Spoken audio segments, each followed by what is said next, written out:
That. Again, they'll throw with Carr.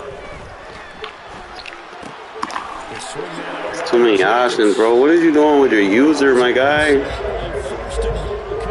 Like, I told you to get out of that defense. That's a shitty defense. You're not going to defend this formation from that. You do not have the correct alignments. You need to come out in like a 3-3 odd or something of that, you know, of that caliber. Because you have to be able to. That's not a 3-3 odd, bro. I'm trying to help you, man. I feel bad for you right now. And the tight end goes in motion left. Carr gonna throw. And this one too low. I'm gonna get rid of it before you have a chance, bro. Maybe some fatigue that came up short. That fourth quarter. Maybe you do start to watch as the arm there, the leg's still there. This has been a tough game. Oh! Come on, Madden. You got bailed. If he's not locked in, that means everyone's locked in, because to me it's like throwing a no-hitter in baseball. The pitcher may get the credit, but a lot of people making plays behind him in the field.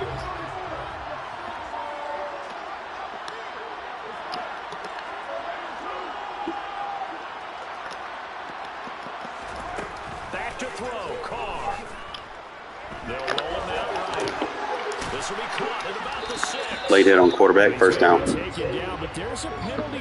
Perfectly designed. Is this a hold or did they rough the quarterback?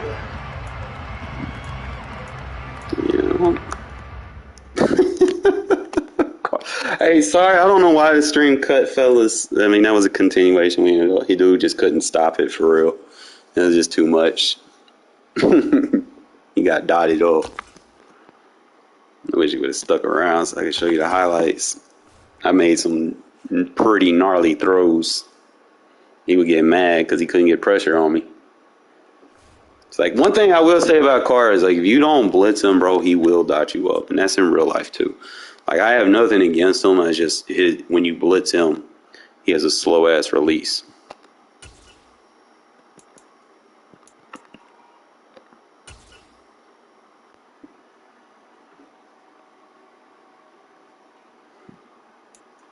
But that's just how it is. Sports coverage of the National Football League is on the air. Straight ahead, we've got a good one on tap here between the New York Giants and the Las Vegas Raiders. I think I've hit my stride. Start using those manual subs on the offensive line. Because the Luminar plays that guard position perfectly. Fields this way up at the 17.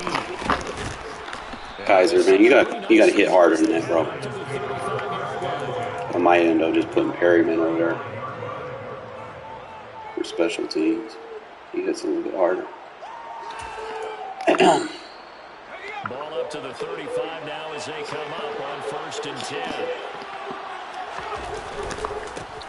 They'll start out on the ground. Good shit. What did you think you were going to run the ball on me, bro? Come on now. Barkley's not going to help you at all. I like the strategy. Extra tight ends, extra beef. They want to run the football, but that means they probably want to run it inside. If you get strung out on the perimeter, you're in peril. Yeah, we saw the result. Negative yardage. Throwing on 2nd and 14. Jones finding Sterling Shepard for his first catch. And a early test for this defense. Here we go on 3rd and inches.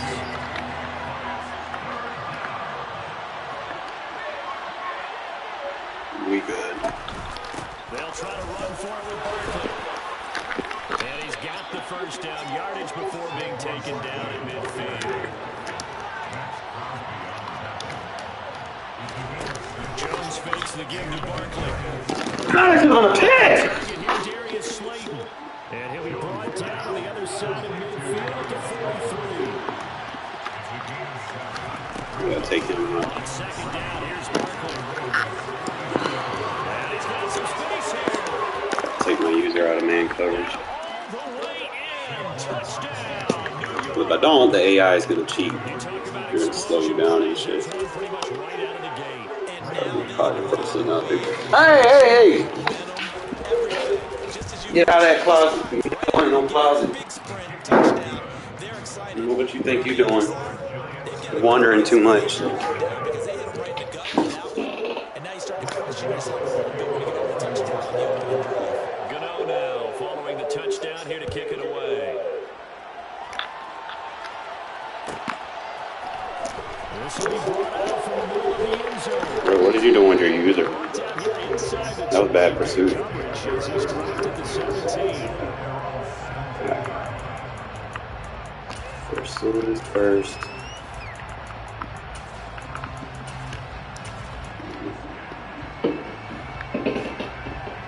Just gotta remind myself to do that every game.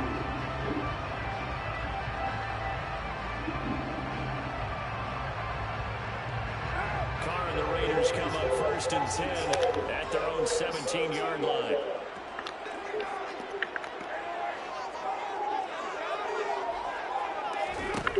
They'll try and start this drive in the air. The open man here, Renfro. And he'll have this past the 30 prior to going out of bounds. Don't send an all-out blitz on me, bro. Don't do Play of that. the drive, 14 yards. And they'll bring the big tight end across the formation left.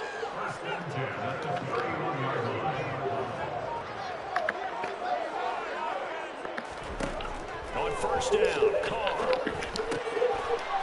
And he's got his man in stride complete. And able to get this one across the 45 before he's brought down.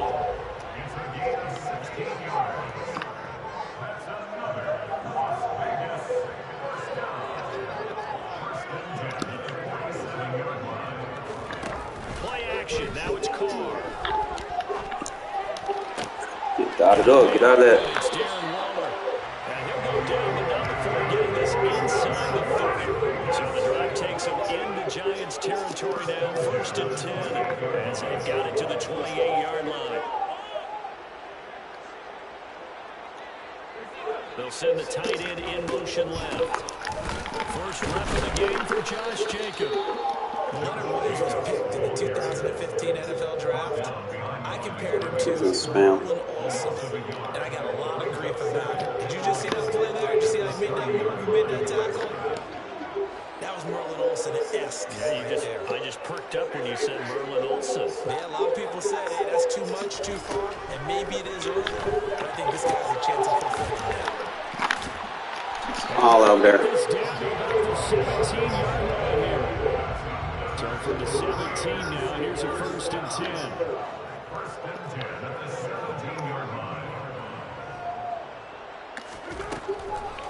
Carr going to give it to Jacobs. And they're going to lose some on If you this. don't get it, bro, just contest him. Back to the 18. Maybe just a slight detour on what's been a strong drive. Here's 2nd and 11. In motion comes the tight end left.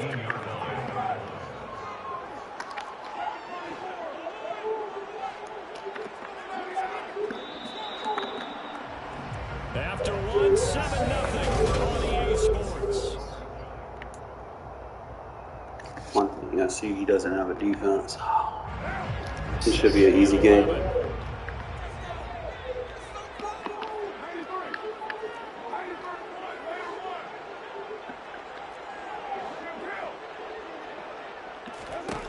Here's Carr.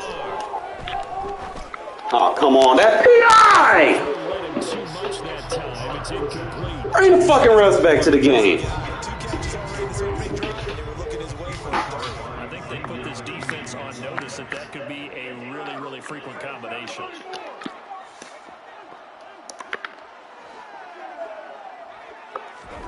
Throwing his Carr on 3rd down. Forced out to his left.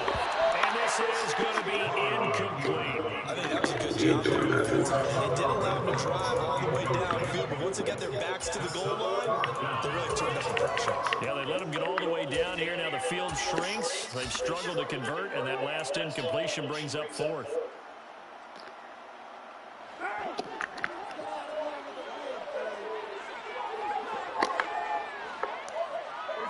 And they'll send the tight end in motion here. They'll go for it. It's Carr. You gonna put a safety up on Waller? You want to do that? This will be their first and goal as they try to finish off this drive with 6 points.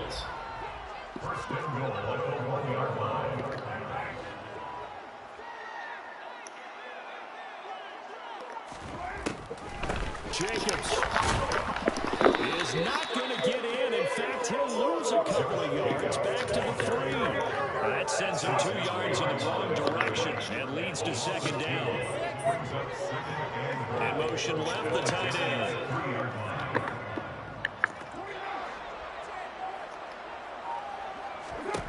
Second down and goal. Comer. Hit as he throws there, incomplete. We're seeing so far as a defense is certainly coordinated. Both levels doing their jobs in tandem. The back helping the front helping the back. The pressure got home on that last play and forced him to try and throw through contact and short of the sticks. Carr now on 3rd and goal. And it's intercepted at the goal line. By Julian Ward. And the Giants are going to take possession here at their own 3-yard line. And the defense, Charles, they bit a little bit, but they did not break. And then on 3rd and goal, there's a huge interception. I think the momentum they're carrying with them right now, Brandon, because in their mind, whether they want to admit it or not, they were conceding 3 points. Their goal was to keep them out the end zone, give up a touchdown. Instead, they give up nothing. What a big-time play and a big-time stop. Pat, I'm gonna beat your ass in a minute. It's offense at the line, ready to begin their next drive. They take over here following the interception. That's the good news. The tough spot is the spot that they're in. That's inside the 5 in the shadow of their own goalpost here. 1st and 10. And he is going to lose yardage here.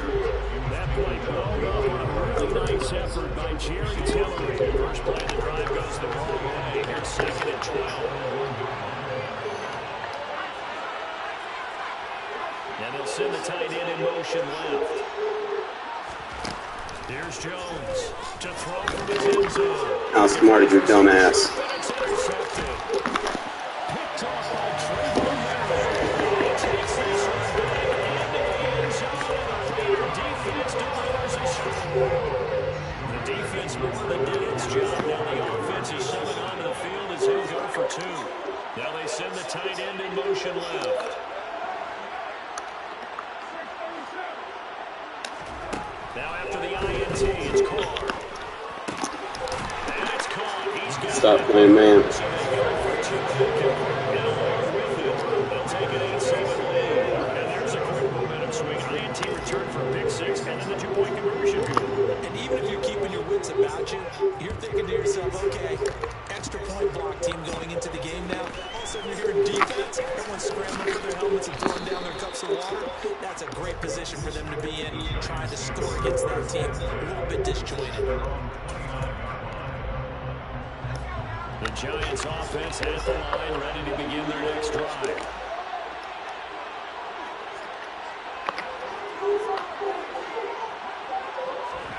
Jones, another shot here after the pick 6. Oh, the ball comes out on the hit, but they'll say it's incomplete. I think he had to roll it out before he wanted to. He was right up in his grill. I think he was a dentist there with all the license, don't you?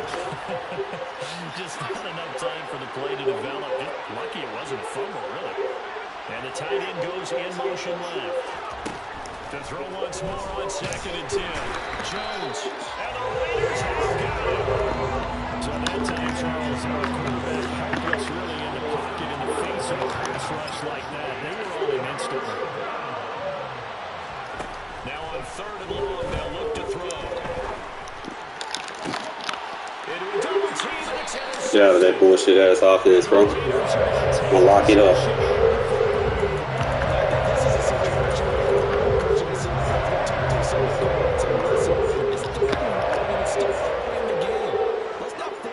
Here. If we don't feel good about it, let's just check something down and pump the football. They go back to the air here after the INT on the last drive. Throw left side, take it in by Renfro. And they're going to work this. So I tell you, get out of that. 2-yard line. 2 minutes even in what's been a tight first half. And 7 our score. From the 32 now, here's 1st and 10. Don't press. You gonna learn.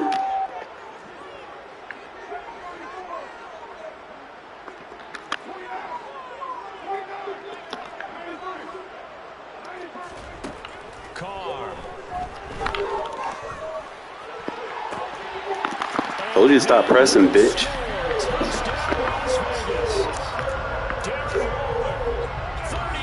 Get out of that defense. And the Raiders are able to strike quickly to add on to their lead.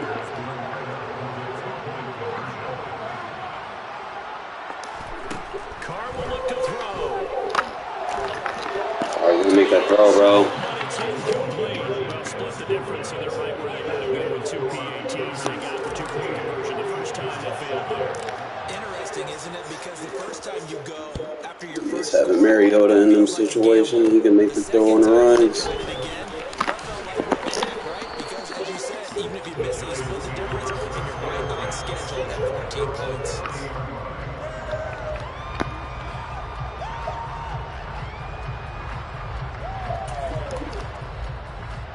The Giants offense at the line, ready to begin their next drive. And they've sort of lost their way, partner. How do they recalibrate and get this proverbial train? Oh, this would have been a pick. But this is where leadership really comes into play. How's the head coach handling it? The offensive coordinator? Sometimes they just make a joke. All right, guys, after playing yeah, let's get back on track here. And sometimes that Just at the edge. It's time now to lean on that leadership. Right where the second down started, they need a full 10 here to pick up the first down and move the chains.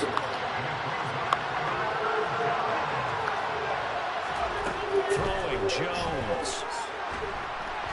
And that is What makes you think that that play is going to keep working? It hasn't even worked yet. Why would you even come out in that shit, bro? most recent incompletion to the list of examples.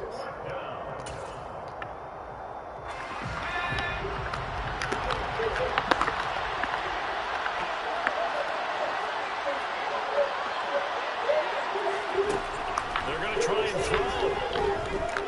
Looking for Shepard. We on that.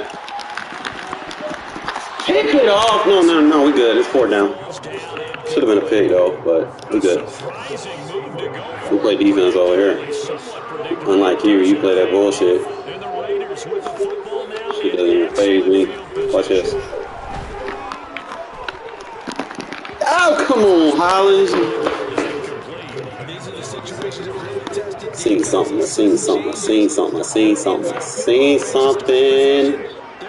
Monkey see, monkey do. Kick, if indeed they end up trying one. Throwing again on 2nd and 10. Carr flushed out right. Now he'll let it go. Get out of that man coverage, bro. God, I got Devontae Adams, bro. You ain't got no one on your roster can man up Devontae. Get out of that shit. So remember now, this was all set up by the stop defensively on 4th down. That's what got him this great field position. And then 2 plays later, they're already in the end zone. Ooh, good speed burst. Stop pressing or you're going to give me the speed burst, bro.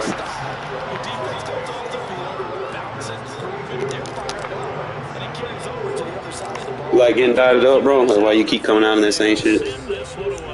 You laughing, trying to see how many times you can get beat for touchdowns. If you ain't got no defense, bro, you might want to cut that. Don't throw that shit in the trash. Recycle it, man. Save the world.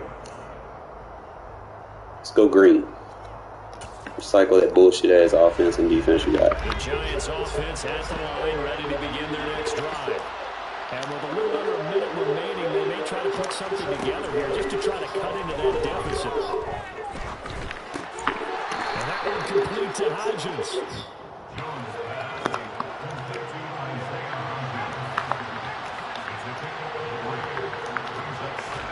From the 36, Jones. Trying to lay one up deep. It's caught inside. Oh, well, you should have got that. The Giants going to go ahead and use the first of their timeouts as they'll stop it with 27 seconds remaining here in the second quarter.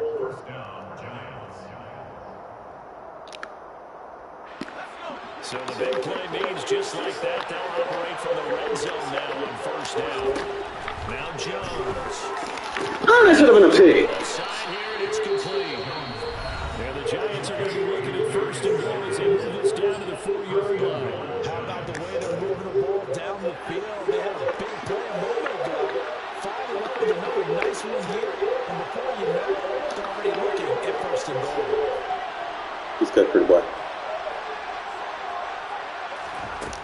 They'll stick with the passing game as he looks to throw. He bots.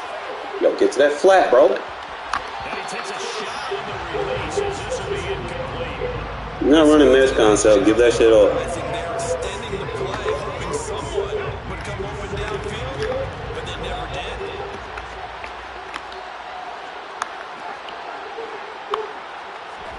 On second and goal, Jones. How is that not a pick, man? Come on, bro. As the first half is winding down, Bullshit, they know. Giants are able to cut into this lead in the final seconds of the first half. Gano now to add the extra point. That's up and good. I should have been able to jump that route. I seen it coming.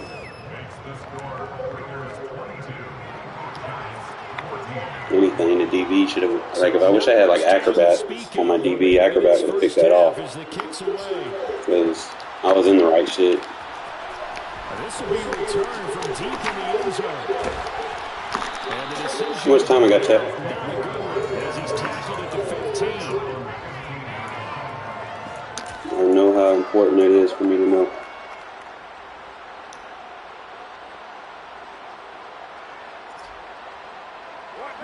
The Raider offense set to get this drive started. And with 8 seconds on the clock, Okay, 8 not a lot of seconds. time to try to put anything together.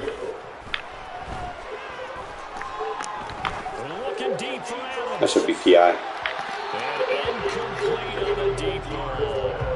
But no kneeling for them. They decided they weren't going to run out the clock. They decided to take their shot downfield, hoping either make a connection or a pass interference call. They wanted more points to put on the board. Now Carr, after the incomplete pass, brings him up 2nd and 10. They'll throw now on the final play. Sliding out of the pocket. Caught away by Renfro. And brought down and out before they're able to get it up to the 25. So 2 quarters down, 2 remain. Charles and I return after the break.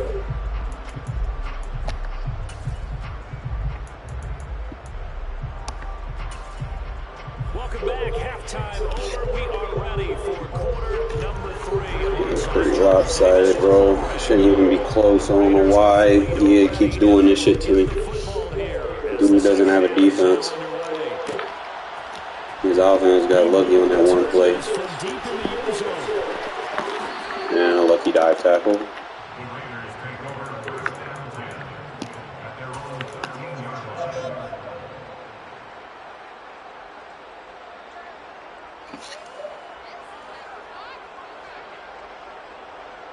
The offense for Las Vegas about set to begin the drive. As this offense takes the field to begin the opening drive of the second half, Charles, remember in that first half, good through the air and really all around an outstanding offensive performance. Absolutely. They reached the end zone several times. The passing game working awfully well. Most importantly, partner. And they went to the top of the lead. They come back out with that lead. Absolutely. NFL coaches, we know they're precocious in a lot of ways. But they saw it in the first half.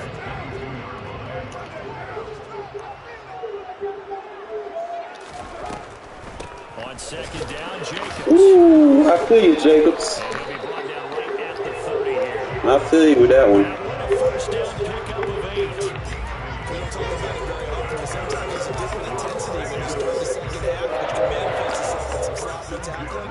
How about right there? He ran right through that weak tackle attempt. Here's Jacobs on 1st and 10. What a difference when Brandon Parker's in. That one good for 13 and a Raider And first down. sub him back and forth. You get better blocking on the line. I'm going to teach you a secret. Your offensive line stats aren't based off of individual. They're based off of the average of all 5. So if you want better pass blocking, all I have to do is sub one guy, and then the pass blocking rating increases for the entire offensive line.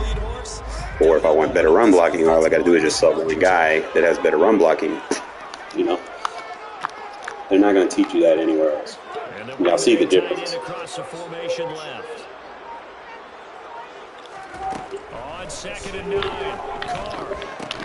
Carr just throwing dots on this dude's shitty ass defense. And 5 in the secondary now for the Giants on third down.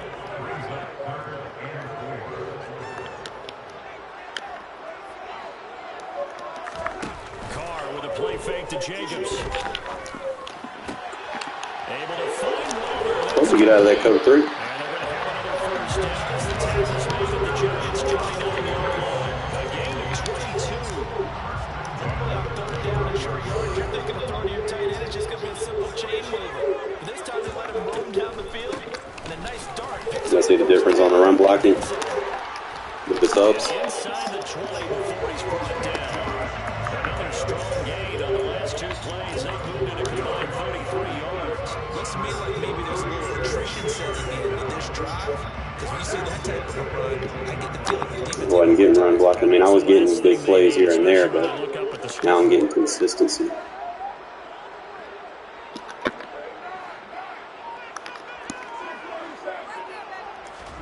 Into the red zone, it's Carr. And this nearly an interception, but it's incomplete. Guys already won him now. Helped him there, but not to be. Well, no surprise there. He was looking for one of his favorite targets again as soon as he left the pocket. But the coverage was good downfield. They got right to the receiver and helped prevent that completion. Third quarter from Southern Nevada. Here's a 2nd and 10.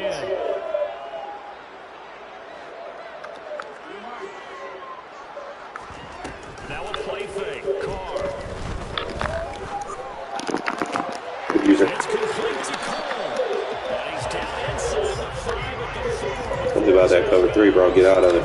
Sets it up nicely. First and goal. It was a pickup of 14. I'll tell you what, this offense has been a little bit of keep away right now. They've come out here in the third quarter, possessed the ball for quite a while, and they keep on converting. Nice pitch and catch there to set up the first and Oh goal. my God, bro.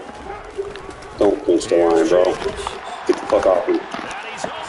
Pinch the line, you're going to give me the C and D gaps. Are you sure you about that life?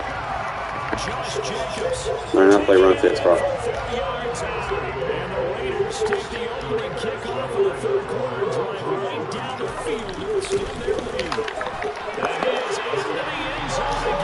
Just find out you ain't got a run defense.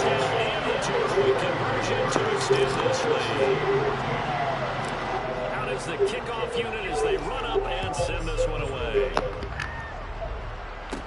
And a short kick taken at about the 16. Go ahead and say it, man. You don't know what I'm doing because you're scared I'm going to dot you up. 38-yard line. Great return.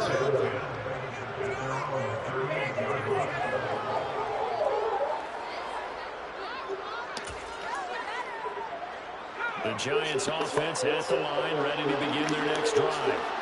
Well, the opposition laid down the challenge and opening drive touchdown here to start the second half. And Charles, now you feel like this group needs to get... And that's caught inside the 35. And he'll go down, but not before getting this inside the 30. So now then, the big play has him all the way inside the 30 now, 1st and 10. Escaping the pressure right. That ball caught by Slayton. And he's out of bounds. Almost gets to the 10. 16 more on that one and another first down.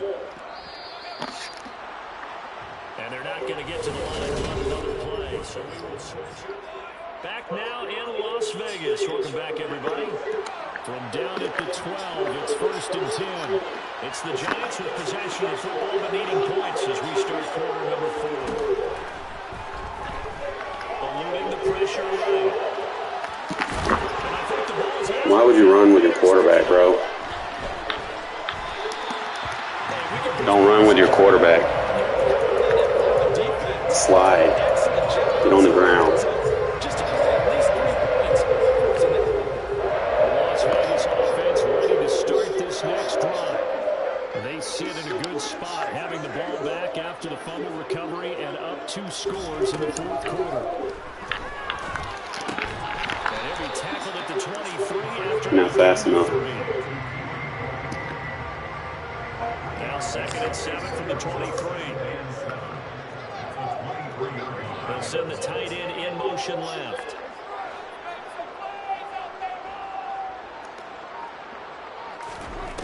Looking to throw again on 2nd down. Carr. Alright, you gotta make that throw, bro. You ain't got a defense. Come on now. I think he's taking an awful chance with the football right there. You've got to lead, you've got to protect it, and he's taking chances putting it out there in a little bit of jeopardy. Especially in a spot like this, fourth quarter, as you said, trying to cling to that advantage. Yeah, that one probably should have been picked up. And a pass complete to Waller on the out route. It makes you think you can play man coverage on Waller. Like, where are you getting your ideas from? That's dumb. 36 now, first and 10. You cannot play man coverage on me. Like, stop. Motion comes the tight end left. You're gonna get dotted up. Throwing on first down, it's Carr. Told you. Pass the 20. Stop playing man. We'll holler at you. I told you like 1,500 times, stop playing man. You keep coming out in man. Like, what makes you think it's going to change?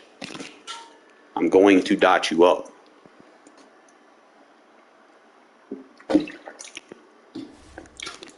Some people aren't equipped to make the user adjustments, you know?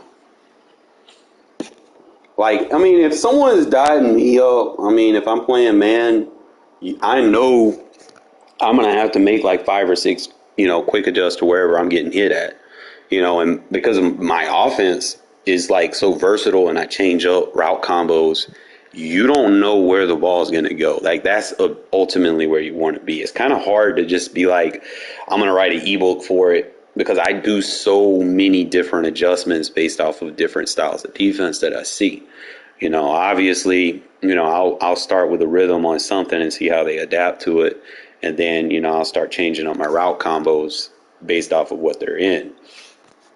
I'm very efficient. You see, I get rid of the ball fast, you know, so you're not going to be able to blitz me too much. Like, sometimes you might be able to get through, but, you know, don't play man because you're going to have to make hell of adjustments.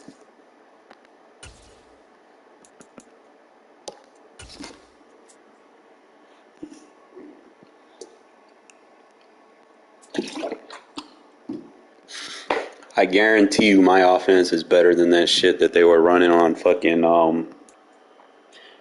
that EA Sports Madden channel today with, who was it? Bugs and one great user or whatever. Bro, if I was playing in that game and I had it paid 14, I promise you I'd probably be famous, you know?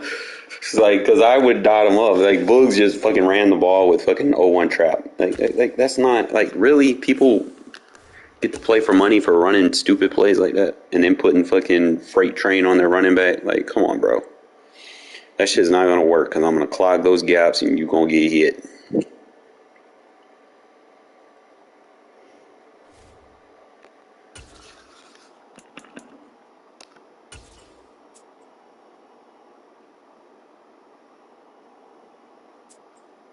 On a nice little win streak, minus that disconnect.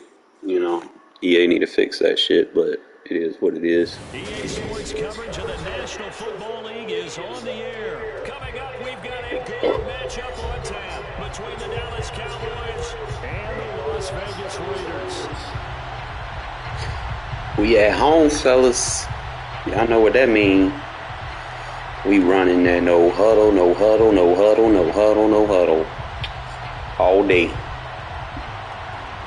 Hope you ready for it, bro. You better use them timeouts. I'm telling you right now. Trying to help you because I want a competitive game. A short kick taken at the 18. Ooh, we took all his stamina with that one hit. That's what's up.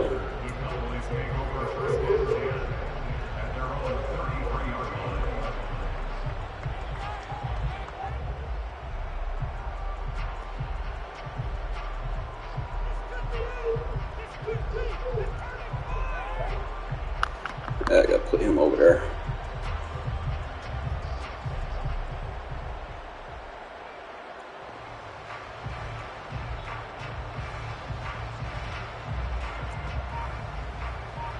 Too early for this, bro.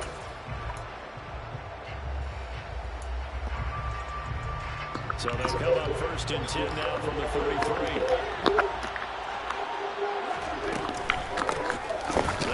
Who do you think you were going to run on me? And that's not the start that he was looking for. He's going to be batting dropped behind the line. Call it officially a loss of 2 on the first play from scrimmage. Second down. I know how to stop trap runs. You might want to take that shit out of your out of your offense right now. Gave them 7 blockers up front. Hard to imagine with all that size and beef that they could let a tackler through. But that's exactly what happened. A loss resulted. Got a whole lineman at tight end, 2 linemen at tight end. Fucking bomb. They just get the play off. Now Prescott. He's going to sling this deep down. I don't know about Prescott hitting that, but whatever. Complete. Touchdown, Cowboys. Well, if they didn't get the wake-up call before the game, they got it right now. 2 plays already in the end zone. I think of it in boxing terms because whether it's a big shot with your first one or a probing one, a little bit of a jab, I had an adjustment on it. I just put the wrong that one. was the big one that landed. 1-2, end zone.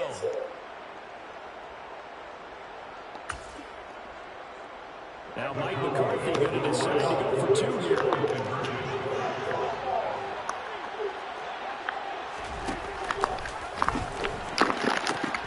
They'll try to run it here. And he will get in to make it 8-0. Tell you what, they're not messing around. You get the quick touchdown, and then you go for 2 to go up 8-0 here on the road. In a sense, they hit him with a big shot right away. You don't throw a jab after you throw the haymaker, right? Go ahead and go for 2. They did. They're in control. And a short kick taken at about the 16. And he'll be tackled just shy of the 25.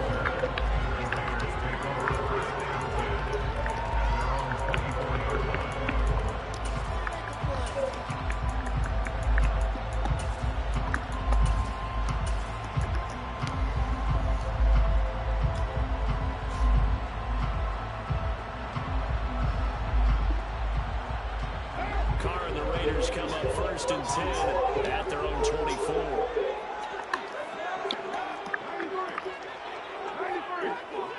And they'll send the tight end in motion left.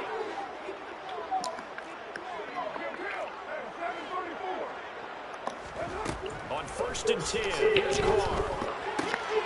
And this is going to be caught, but they'll say out of bounds. So it's incomplete. Charles, already trailing by touchdown early. This offense, how imperative is it for them to get points out of this drive? Well, they feel like they have to go ahead and match because of what was already on the board against their defense. But I think even more so, you just want to avoid 3 and outs. You want to be able to stay on the field for a little while, let your defense catch their breath a little bit, even if you don't score any points. To throw again on second down. Carr. Catch is made by Hunter Renfrow. And he'll take this to the other side of midfield before going out of bounds. 27 yards there on first down. Well, that certainly has to feel good. It's not all the time that the play caller should get all the credit. Sometimes I think in the middle, the quarterback just says, hey, who's going to make a play for me? I just need something right here. And the end result there, nice first down. Drive keeps moving. Carr now on first down. And he'll be hit as he releases it, and that'll fall incomplete. The good Silver Cougars would never go back in the huddle and play the blame game because they need those guys to protect it. But on that last one, his offensive line, they lost their leverage very quickly, and that's why they were able to get to him and hit him as he tried to throw the football and force an incompletion. Renfrow bringing it in over the middle. And he'll be brought down just shy of 40. And forget about the bar to set up the pass. They're just coming out throwing. Forget trying to set anything up. They feel like they have the advantage. They feel like they have the matchups, and they're just attacking right now. Yep, going to the air on the opening drive.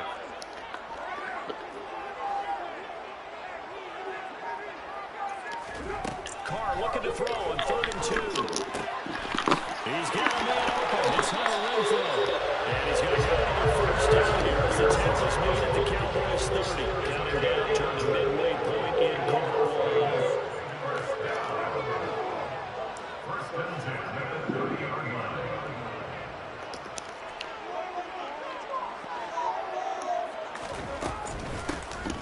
first carry for Josh Jacobs. And he can only manage to get a couple. 2nd and 8 coming up. Throwing on 2nd and 8. Carr. And he fires one that's intercepted. Picked up by Trayvon Diggs. The 40. Game's not over, bro. And he takes this one back into the end zone. And the Cowboy defense has a touchdown.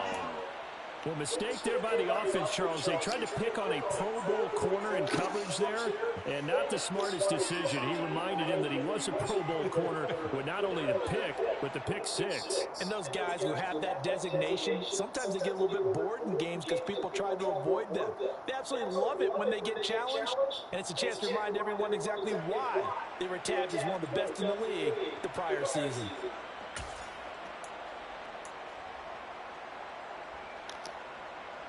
So Dak will bring the Cowboys up to go for the 2-point try. Following the interception, here's Prescott. Bro, that should have been a pick. What the fuck, EA? And now the lead moves to 16-0.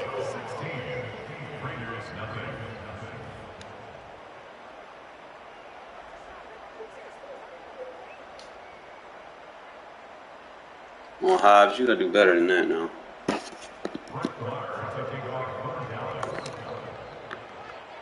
Even when I make the right adjustment and EA just doesn't reward me for being good.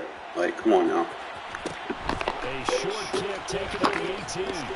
And no chance to get away as they get it down about the 17-yard line.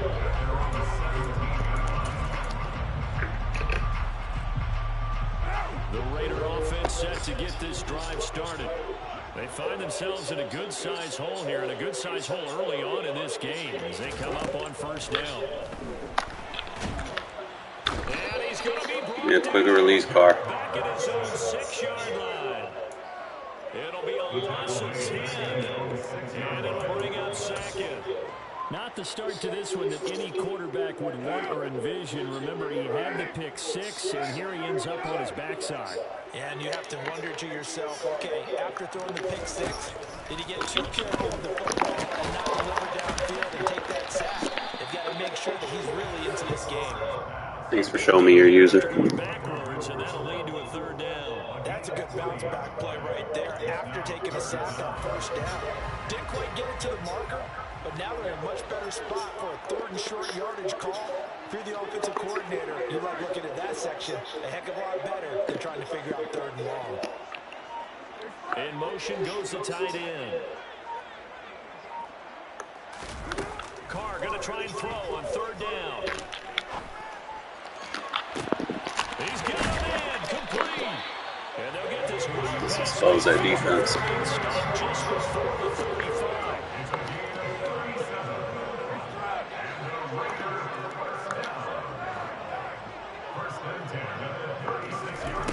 On 1st down, Carr. Looking for Ward, but this is intercepted. Collins, you gotta get down the field, bro. Joseph. And he takes this one back into That's on my receiver, bro. He didn't do his job. touchdown. Charles, it is pretty rare The game's not over, bro. this kind of lead in the opening quarter. And man, they seem to be clicking on all 3 phases right there. The defense doing its part with a pick 6. And it's absolutely been the definition of a start that you would pick for yourself and for your team, right? And I have a feeling that they just want to stay in this zone. What's truly important about this start is What makes you think you're actually good, bro? Like, you stop. be over in the 2nd quarter. And they are 3 for 3 on 2-point conversions as he is in Running the glitch end zone plays, for it's the fine. score. Whatever.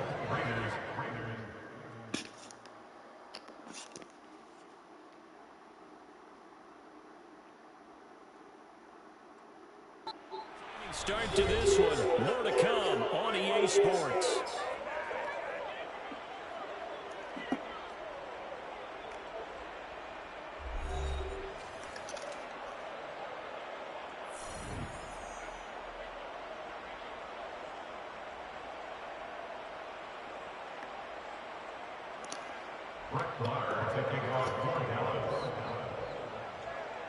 Marr now to kick this. What else, my guy? And a short kick taken about the 16. And able to take it past the 25 and up to the 28-yard line.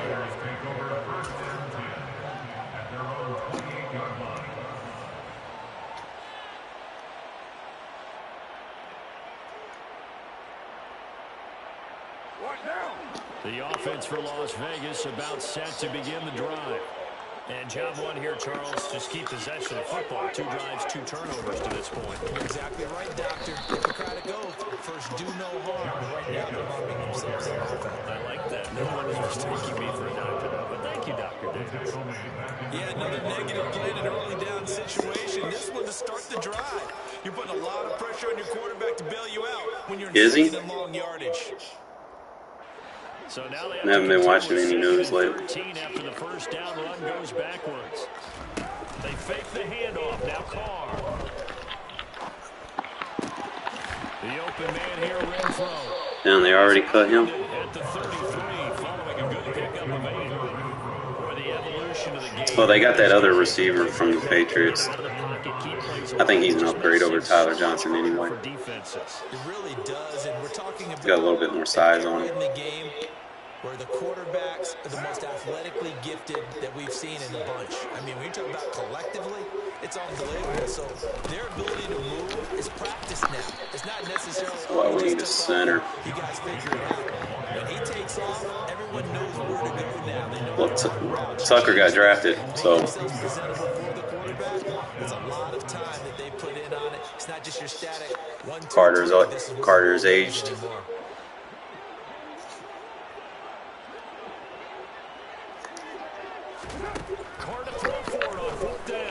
I knew what he was doing. He's blitzing wide linebackers. He just spread them out.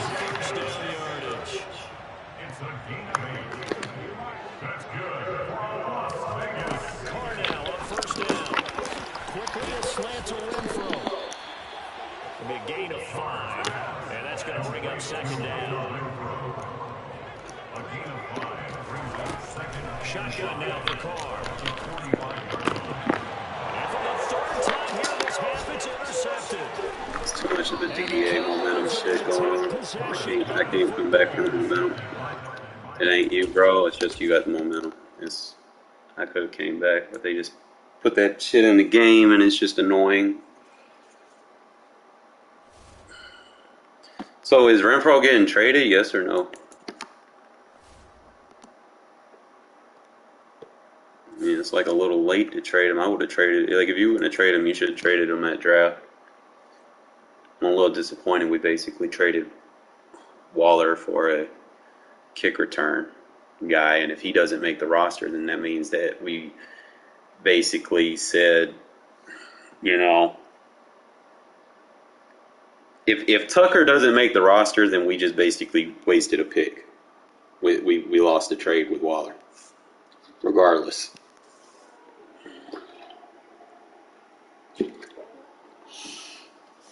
Renfro is given like what, $30 million a year.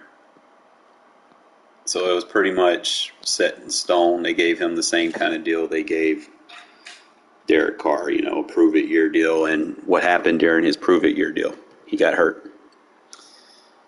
You know, and that's the way the cookie crumbles in the business, you know. If you get a prove-it-year deal, they re-sign you. And it was a short contract. It was like, what, 3 years? So they could get out of it. Same way they got out of Derek Carr's contract. I don't like how they got out of Derek Carr's contract because they could have got 2 first-round picks for him. I think the Colts offered 2 first-round picks, like at the beginning of the year, for Derek Carr, and they fucking re-signed him for, at that time, the most, you know, the most money for a quarterback, again, like 50-something million. I'm like, bro, 40, 50 million. I'm like, bro, these motherfuckers. And then you didn't fucking take Josh Jacobs' fucking 5th-year option. Like, that was dumb. Then you go and draft, when you do finally get a pick, you get a fucking lineman. Like, he's got upsides, but he's not very strong. And then your next pick after you get a running back. We had a running back. We had fucking Josh Jacobs and fucking Kenyon Drake. And then you release Kenyon Drake, and then we have to eat that cap space.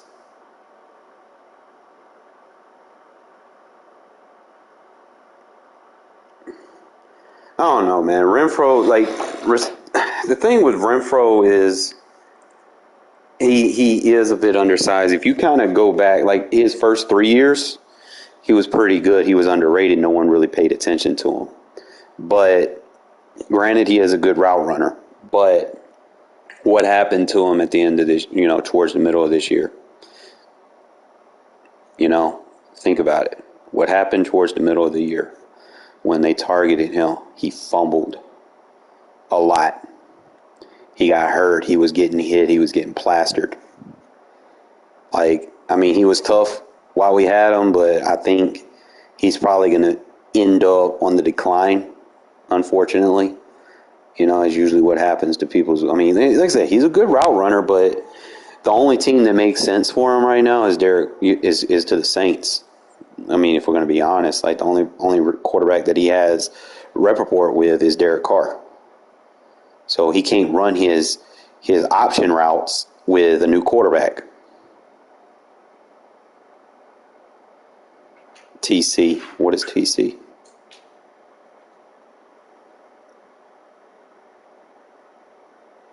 Training camp.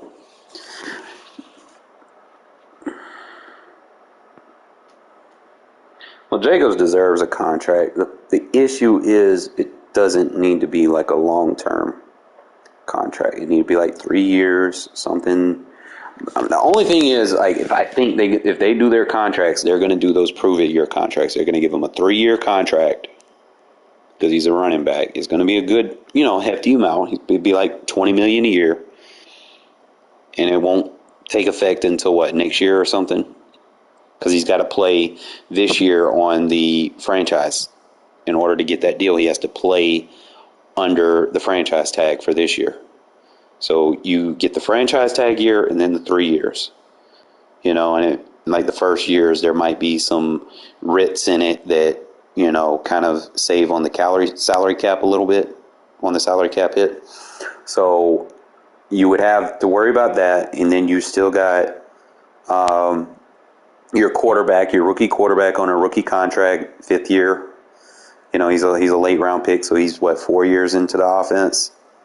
But he'll be 25 starting a year, so by the time he's even ready for a new deal, he'll be 29. So he's not going to be the long-term option for us.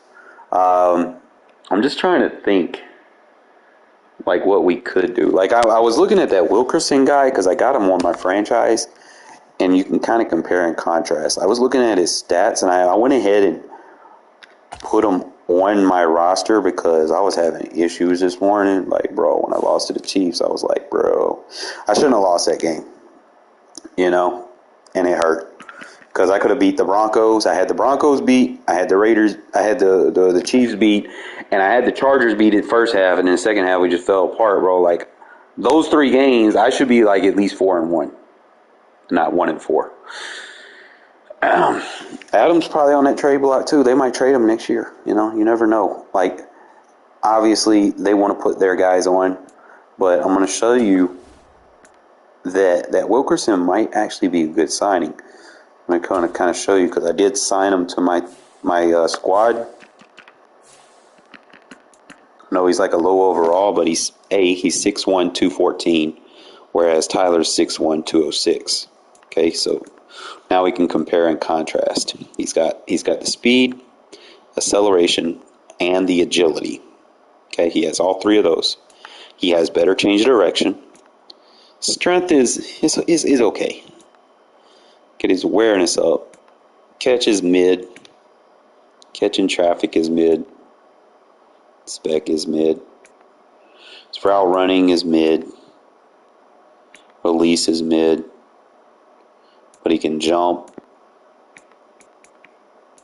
I don't know if there's like a way for me to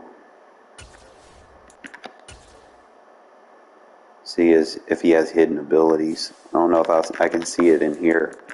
I might have to go to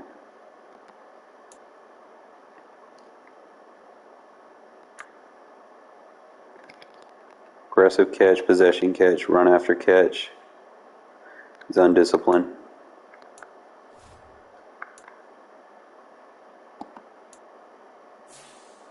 I'll have to go and look at the I think he was a free agent or he's on the Patriots. I'm trying to remember. So let me go look. Like, I mean, regardless, I could care less who my receivers are, bro. I could make a bum look good. Y'all remember when I had Rico Gafford? Come on now. Y'all just don't know, man. If you just joined the channel, bro, y'all just don't know, man. I used to dot people up with Rico Gafford, and he was a sucky route runner. I mean, he was fast, but, you know, I actually did other shit with him instead of just running streaks, bro. I had that boy running routes. I was like, bro, you're going to have to earn your roster spot today. Oh, shit. Let me see. I don't think this will mess up my roster for regs.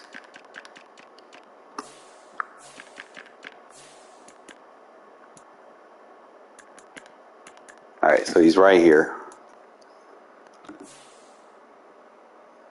Brace for all hits. He doesn't have any drop open ball traits, whereas Tyler Johnson did. So that's good. He has all three of the catches, so that's good. He's got the acceleration, which that is good. Man, Renfro, we should get at least a second or a third for Renfro. But the way the Raiders are, man, we basically traded Darren Waller for a fucking kick returner, though. So his trucking isn't very good. He's not much on the break tackles. But his change of direction is to be desired. Decent ball carrier vision. He could probably run like some jet sweeps. Not much on the spin and juke. So he's more of a guy you want to get in open space. Not much of a route runner, though. Can't get released, so he'll probably be like a motion guy. You have to repeat what you typed. I missed it.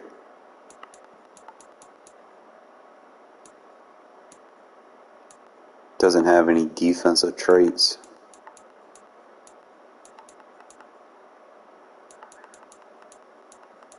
We got some undrafted rookie, man. I'm thinking he might be decent, but it's really kind of hard to fill out what our defensive coordinator is doing, you know?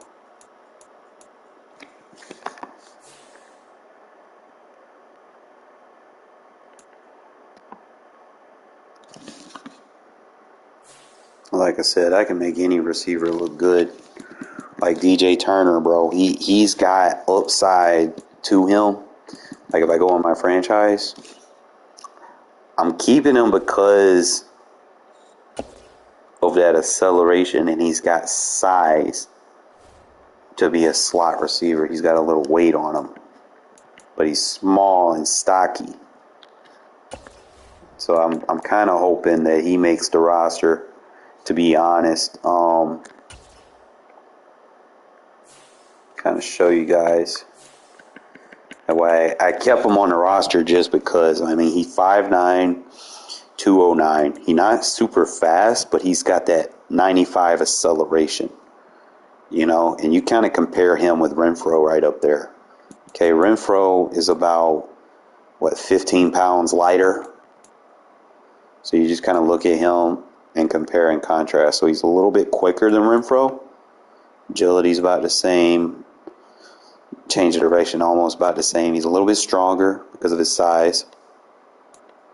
Obviously, if he gets some play time, his route running and stuff will go up. I mean, release ain't going to mean much because Renfro doesn't have release, and I still ball out with him. It's like when players don't have good release, you got to design plays to get them in space. Yeah, I've seen that. He's got a better carry rate than Renfro.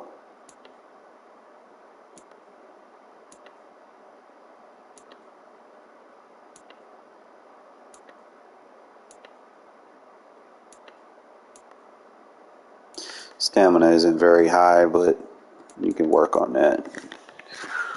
So that's just one of the guys I kind of hope makes the team. Now, I know Trey Tucker, I know a fucking YouTuber made these rosters, so you can't really go too much on it, but he had a decent 40.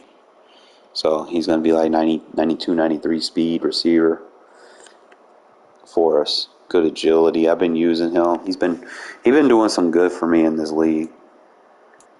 Like I said, I'm going to probably promote Wilkerson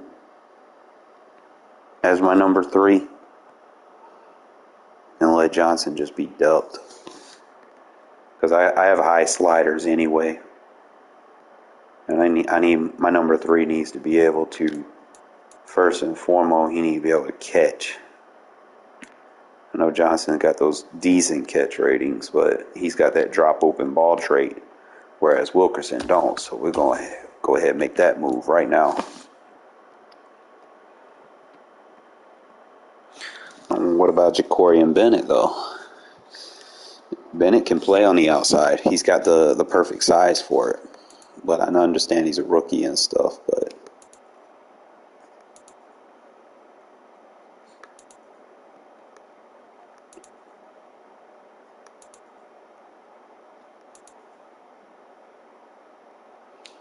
I know we got Byron Young, like he's going to be promising. I mean, we'll have a decent corner room, if that's the case. But we also got Brandon Faison. You know, like we got a lot of dudes, so you're not sure what you're going to get.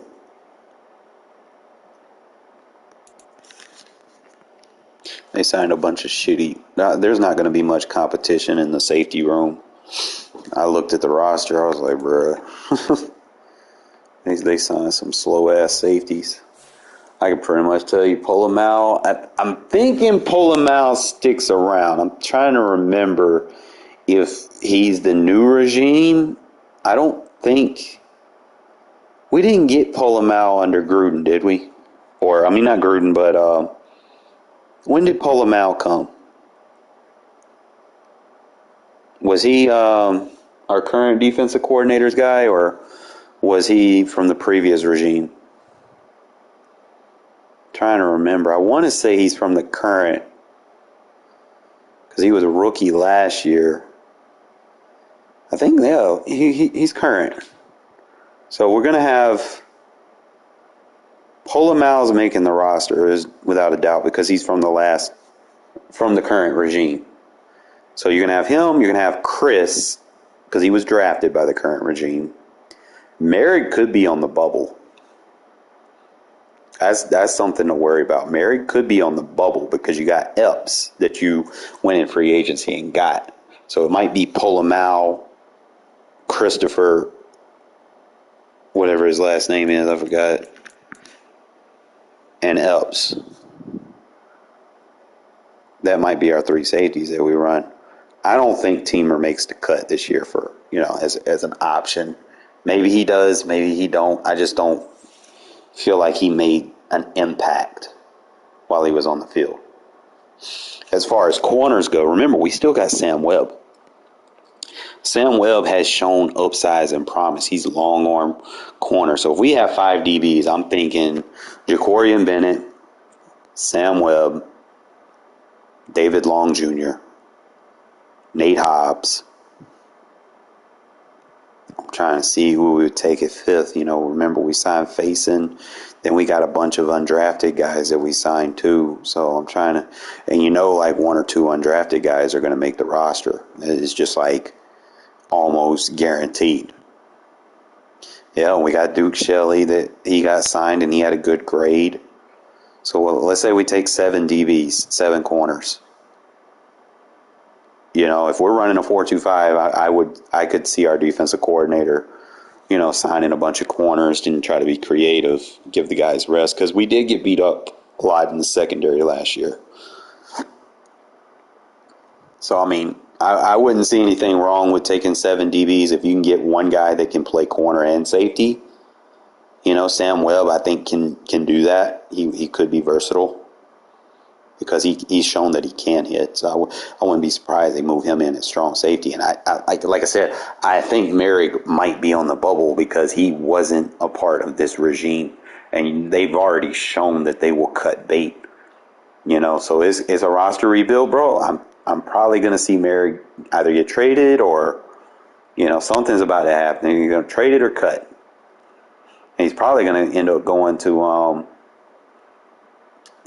watch him end up going to Dallas, bro. Because the Raiders have a pattern in their trades. Okay, they're either going to trade with the Cowboys. They'll trade with the Cowboys or they'll trade with the Patriots over the years. That's usually where their trade partners for most big things go. Like, notice how former Raiders end up being fucking Cowboys. Remember, I used to complain about that shit. Like, they'd have shitty ratings when they were a Raider, and then the next year on the game, they're a Cowboy, and their ratings get buffed. Like, bruh.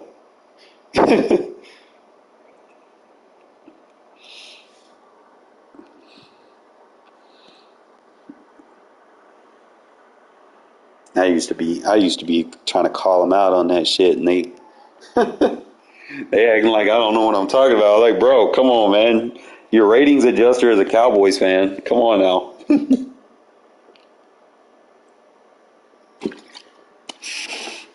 That's why they're like a top 5 team every year, even though when they fucking suck in real life. And fucking Dak Prescott is still a decent rated dude for what reason, I do not know. Even though he sucks. Even Cowboy fans will tell you that he sucks. Cowboy fans don't want him, bro. But according to Madden,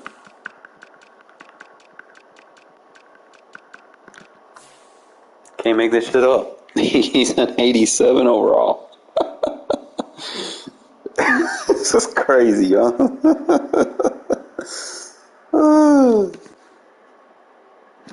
And he fucking sucks, bro. Like, what the fuck?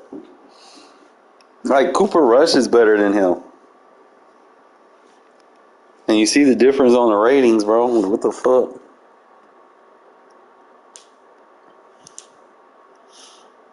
Pollard got hurt, so he shouldn't be it. I think if a player gets injured, like in real life, then they should get like a speed reduction in the game. Like, they need to do something. Yeah, Dak not higher than Rodgers, bro. Like, real life.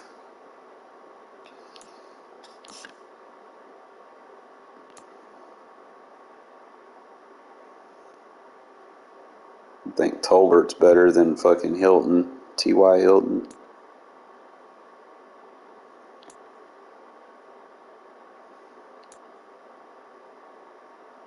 Hell, like Kevontae Turpin better than T.Y. Hilton. See, Dallas got some good receivers. They're going to have some speed receiver next year because they're going to have, what, Brandon Cooks next year? It's just another team y'all going to have to watch out for, I guess. I don't think they got their tight end.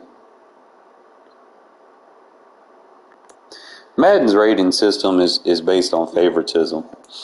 You know, based off of what, you know, whatever's going on in the media, the news. They're talking about, oh, such and such is a good player. They're going, you know, to sell their game, they're going to make certain. Who's in Houston?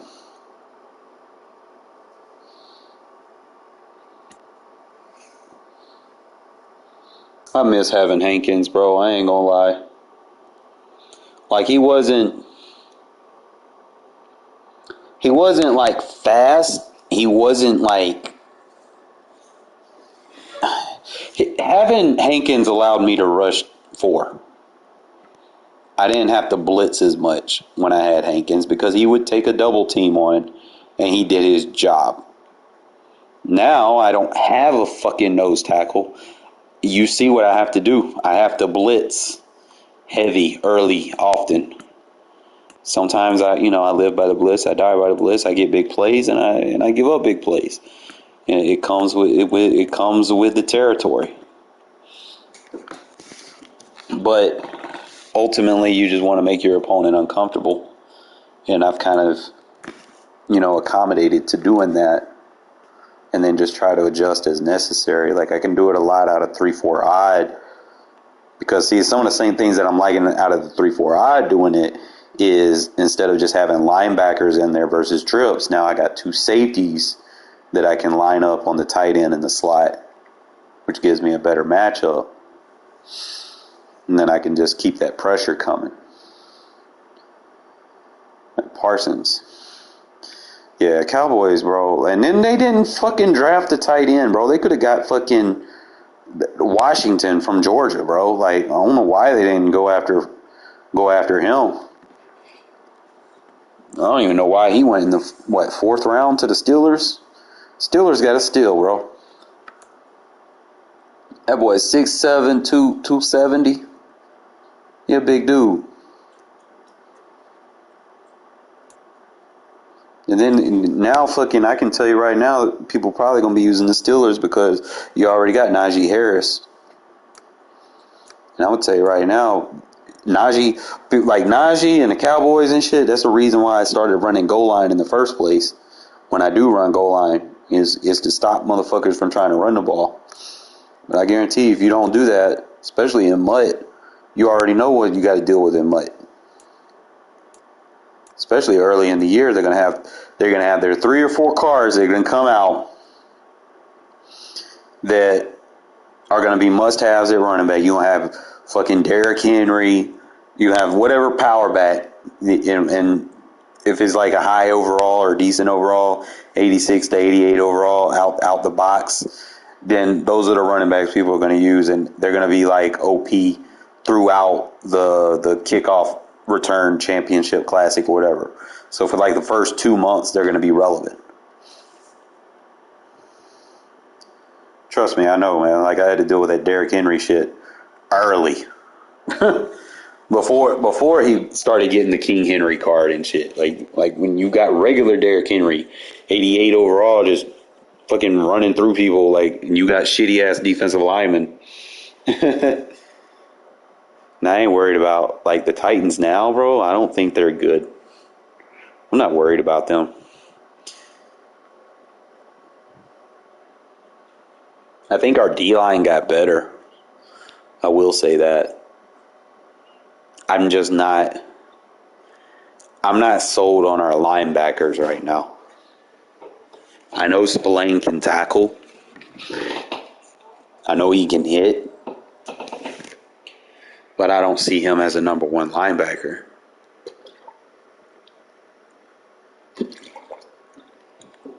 And we're missing that. We're missing a presence in the middle of the field, that's for sure. We haven't had a good linebacker combo since Kirk Morris and Thomas Howard. You know how long ago that's been? That's bad. You know how long ago that's been? I'm talking PS2 days. You're talking Madden 06, 07, I think. That was the last time we had decent linebackers. And we had Derek Burgess was our pass rusher and shit.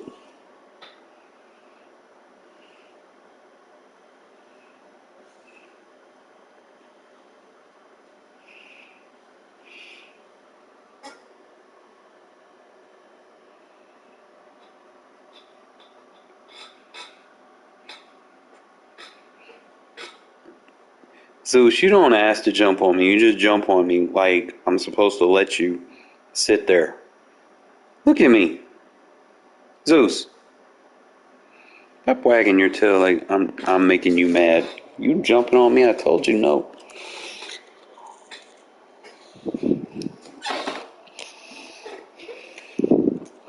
Don't Don't we got to play the Colts? What's our schedule? Let me go get my phone. I didn't like our schedule. But I will tell you something I did like about it.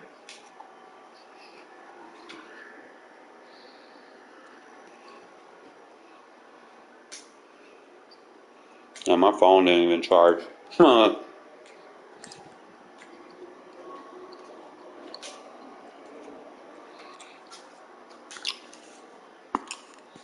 One sec.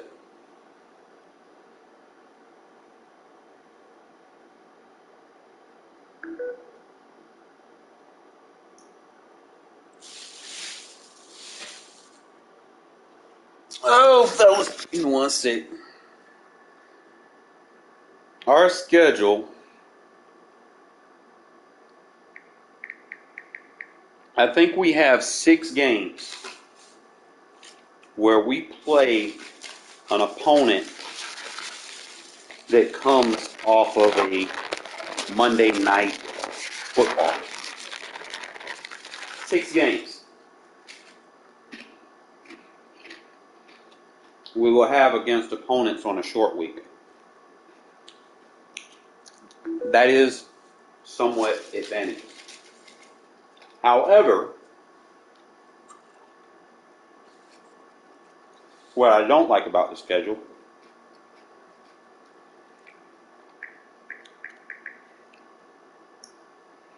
is we have to travel to the East Coast a lot. Raiders don't do very good going to the East Coast.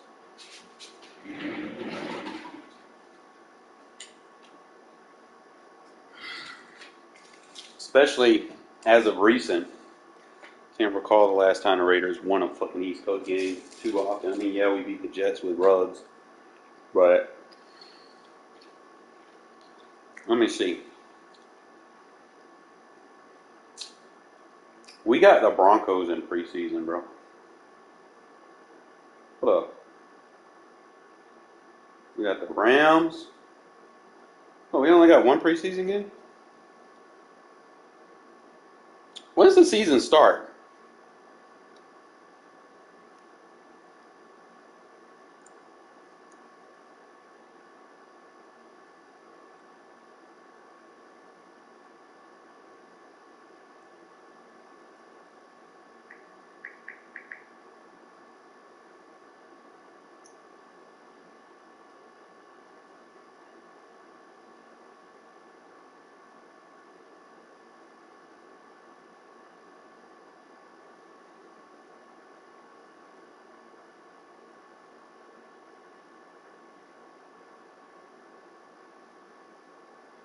Something not right about this.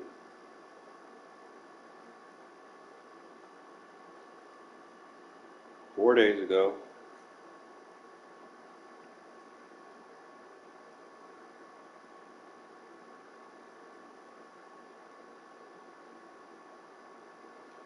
San Francisco. That'll be a home at Allegiant.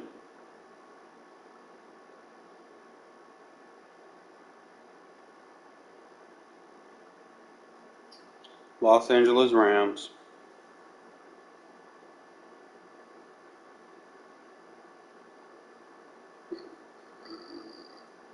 And the Dallas Cowboys.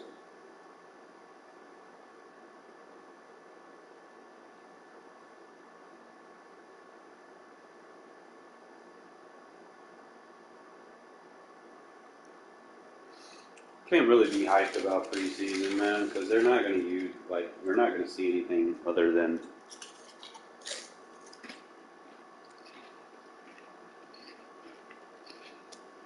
vanilla ass plays.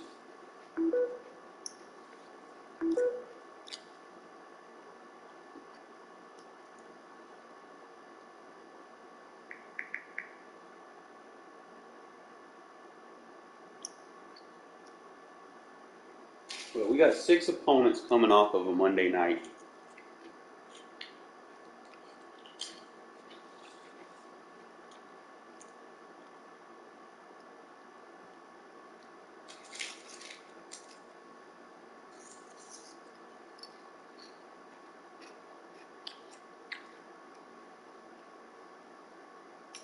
We open the season with the Broncos. That could be good for us.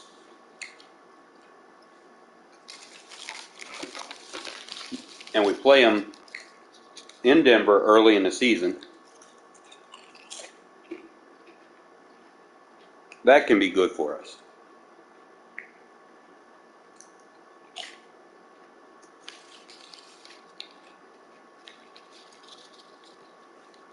So what I'm doing, if I'm the Raiders, since we play the Broncos at Denver,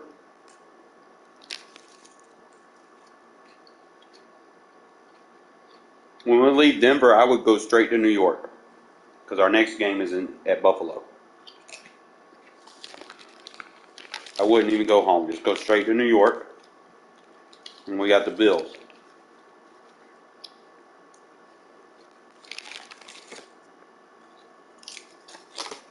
We might lose that game, though. Because, like I said, Raiders don't do good traveling to the East Coast.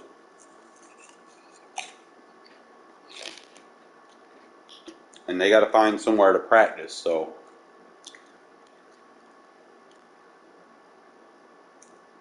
Yeah. Then, trying to see.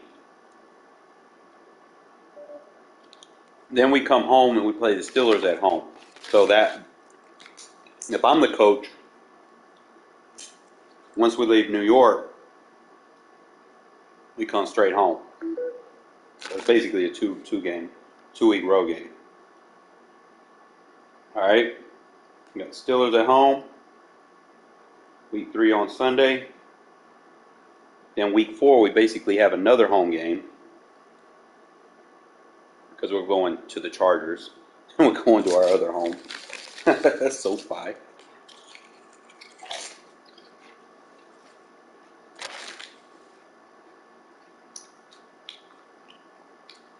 And then we come back home. And we play the Packers.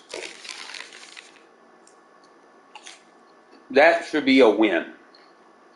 That is our primetime game. That should be a win. Because they ain't got nobody up here. I feel sorry. Packers are like in rebuild mode.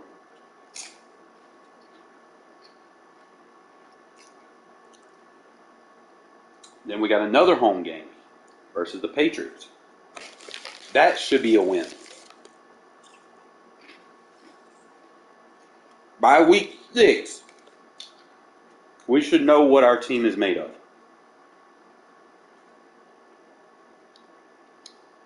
Week 7, we go to the Windy City. We go to Chicago. It's an early game.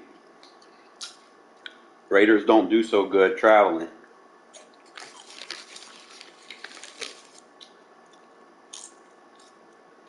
It'll be like playing at 10 o'clock in the morning for them. So, ain't no telling how that's going to go.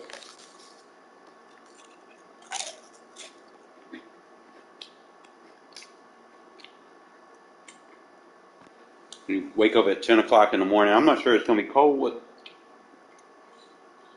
10/22, October 22nd. Might be a little chilly in Chicago. You know Justin Fields going to be running like read options and shit.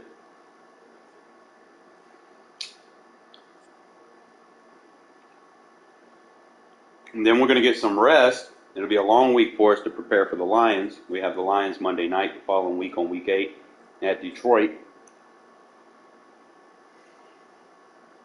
Then it'll be a short week for us to play the Giants at home. So we got to travel back.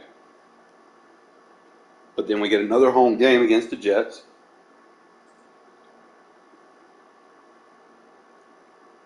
Then we got to travel to Miami. We're probably going to lose that game.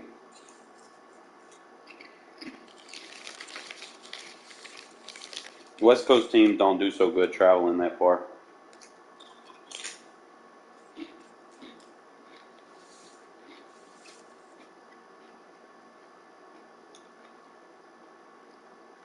And then we got to come home and play the Chiefs. So we got to travel all the way to Miami to play the Dolphins. and then come all the way back home to play the Chiefs at home. That's going to be a loss. Them flights, bro, I'm telling you, that jet lag going to take effect. But then we get a bye week. And then we got to play the Vikings at home.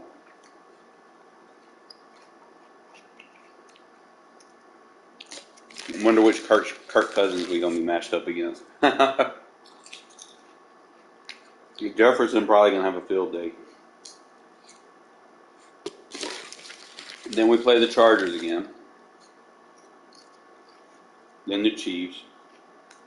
Then we get to play Anthony Richardson and the Colts at Indianapolis. I'm looking at it. I'm just looking at the schedule right now, and then we got the Broncos at home. All right, so if I'm looking at it, week 1 Broncos, we got to travel to the Broncos. I think we'll have a close victory.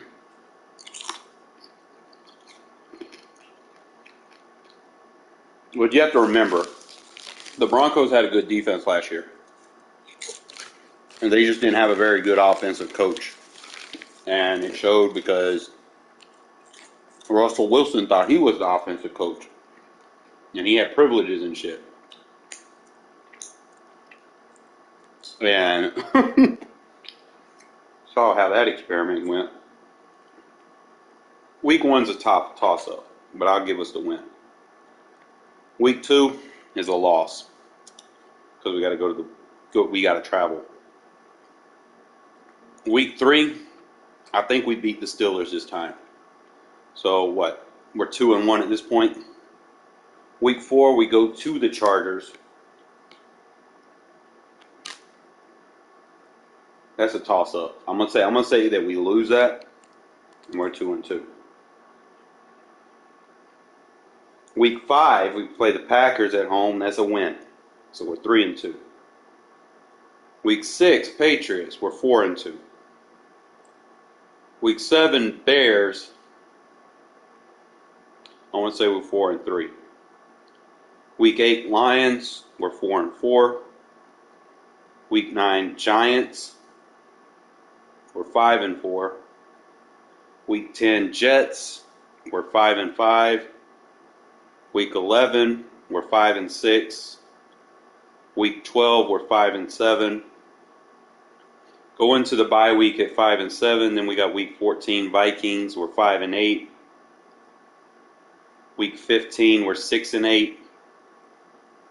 Week 16, we're 6-9.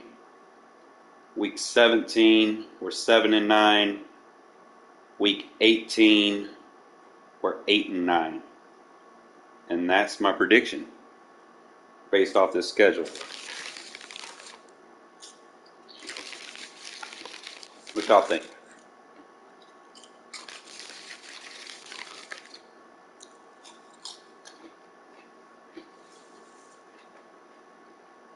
That's just how I'm looking at it.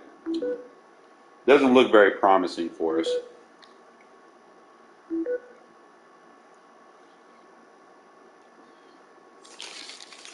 Yeah, but he probably had us winning games that we're going to lose, though. I don't have us beating the Chiefs, bro.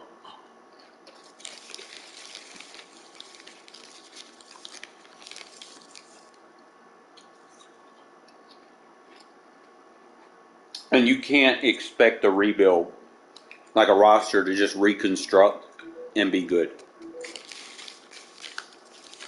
And then us being the AFC West, where the other 3 teams basically have stability, and we just deconstructed our roster.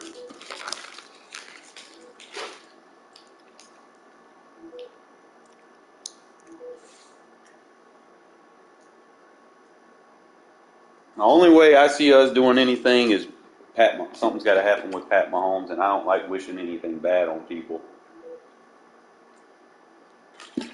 Like someone need to kidnap him or something.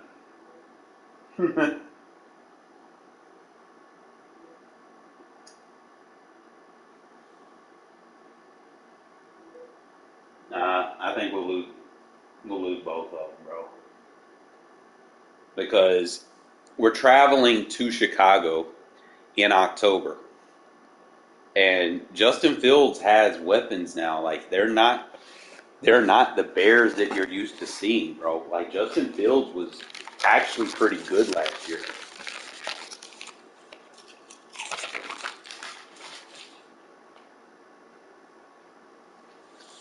He just didn't have anyone to throw it. Like he has some guys you could throw it to, but now he has DJ Moore, bro. They drafted an offensive lineman to give him some help with their first round pick.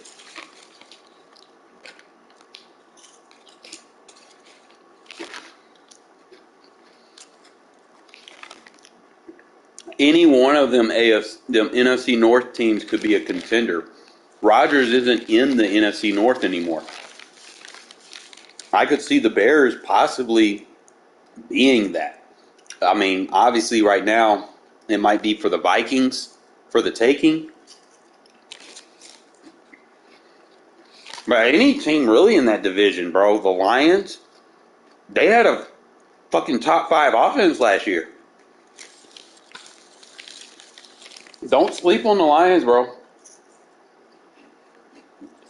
Lions will actually be exciting to watch this year.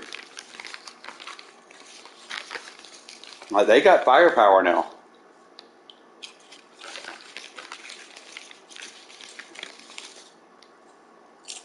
Eagles, most of their guys, bro, went to other teams. I mean, you can't go off of a paper saying they have a good roster just because you think the guys they drafted are going to be superstars. They probably won't. You can't assume that. Granted, the Eagles, they get real aggressive every other year, you know, and then the salary cap hits them, and they got to sit back for a year and be mid, and then they get their salary cap space back, and then they get aggressive again. That's what the Eagles do. I think as far as rosters right now for that division, the Cowboys pretty much are going to win that division this year.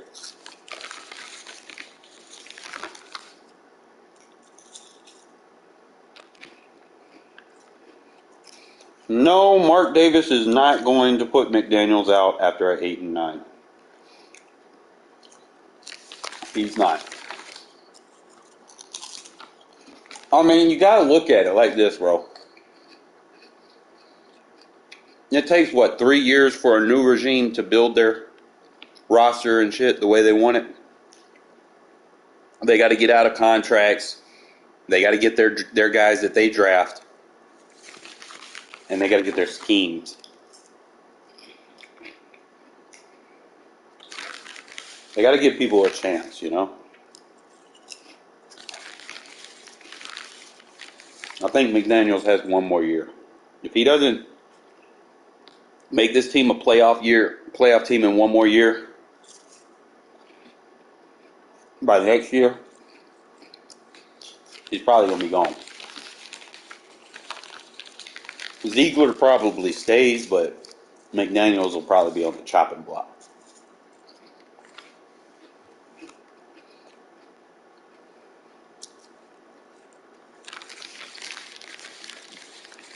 He wants to be a partner, small partner.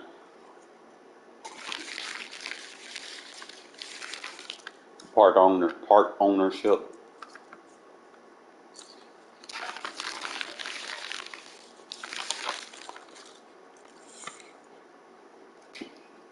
Yeah.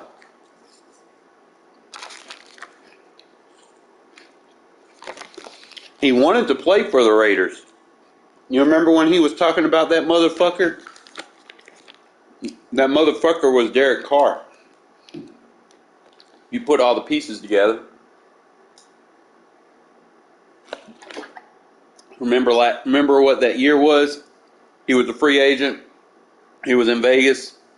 He was talking to Mark Davis and stuff. You know, there was pictures of him in Vegas and stuff, and then all the tabloids talking about Brady coming to Las Vegas, la la la, and Derek Carr is just like, well, I come to Vegas and they're talking about, you know, and he's in church talking about this shit. Like, bro, who drags out their contracts and shit and talks about their contracts in fucking church, bro, and tries to preach about it? Like, what the fuck? But anyway, he basically said, y'all are going to keep that motherfucker? Really? And then he made a promise that if he played against us, we would pay for it. And what happened when we played the Bucks? They fucking demolished us.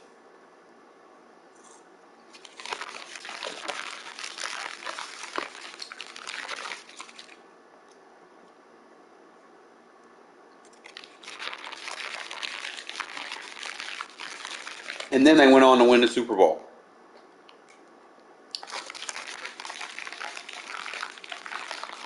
Like, dude was serious, bro.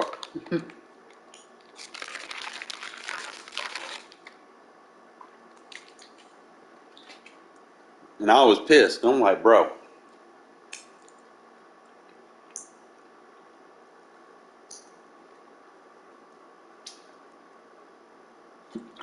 Because here's the thing.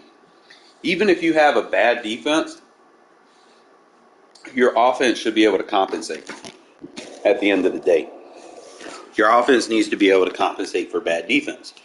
So whether you're putting drives together, you know, high percentage plays, building drives, keeping their drives alive, eating clock, conservative play calling. You know, that could lead to you having a good defense. You ain't got to have the greatest defense. If your offense can drive and keep your defense off the field, you have a good defense. See, everybody goes by stats. Oh, they allowed this many yards. The Raiders have had bad fucking defenses because Carr turns the ball over. Nobody takes that into the equation. When you turn the ball over and you fumble it 80 times over the course of your career, or if you constantly go 3 and out and your punter and your kicker is making the Pro Bowl, that's an issue. You know? That's an issue. If we know who the kicker is and we know who the punter is, fuck that. If we know who the fucking snapper is, that is a fucking issue. We're not supposed to know who the kicker is until he kicks a game-winning field goal. That's the way football is supposed to be. You know? The announcer shouldn't call the kicker's name more than twice in a game, if at that. You know? But that's how I feel about it, bro. Like, if you're punting the ball 5 or 6 times a game, bro, that's an issue. If you're kicking field goals in the red zone 3 times a game, 3 or more times a game, that is an issue.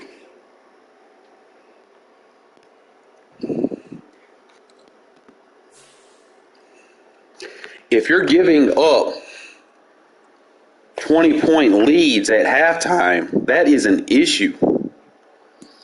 You know, we gotta fix these things, bro.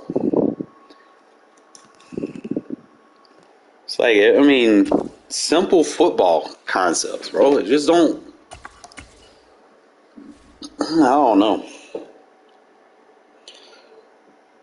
Gruden wanted to run this shit like it was 1998.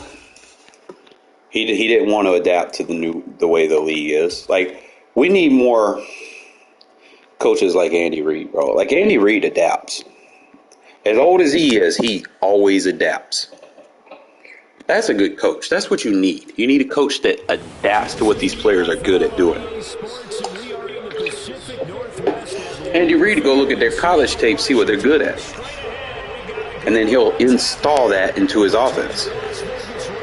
McDaniels wants you to run his offense and do what you want him to do. He wants a fucking robot at quarterback He doesn't understand that defensive linemen are faster in today's NFL. They're not the big fat slow guys that they were back in, you know, the 2000s and shit. The early 2000s. Defensive linemen are running fucking 4.4 times. Defensive tackles are running like 4.5s. You cannot have a fucking robot at quarterback. You cannot have a palm tree. That's not gonna work.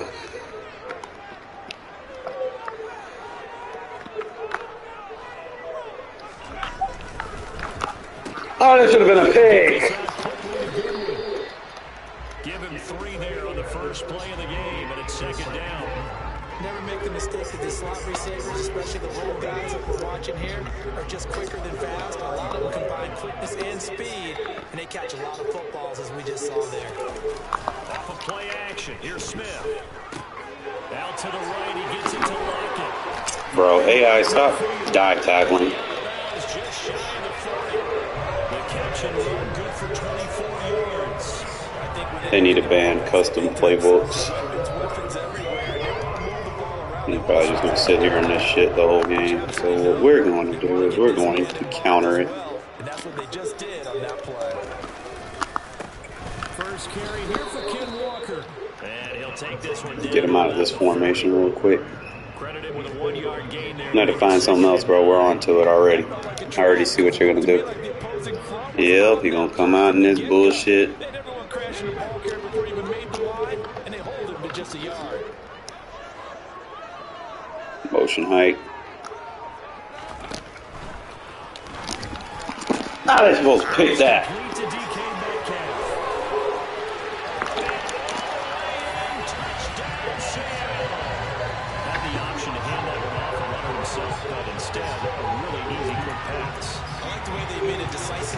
Hey, when I make the right adjustment and they don't reward me with what I'm supposed to get. Jason Myers now for the extra point.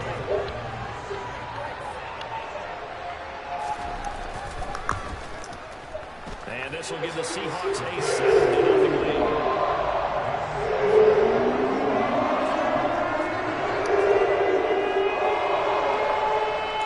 So I'm going to show you how to counter shit like that.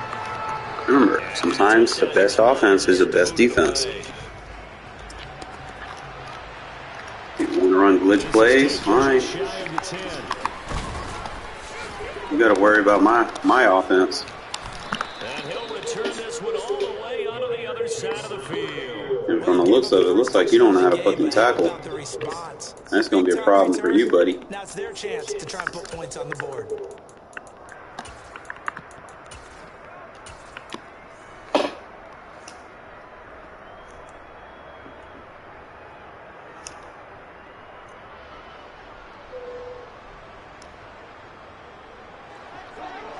Oh my god.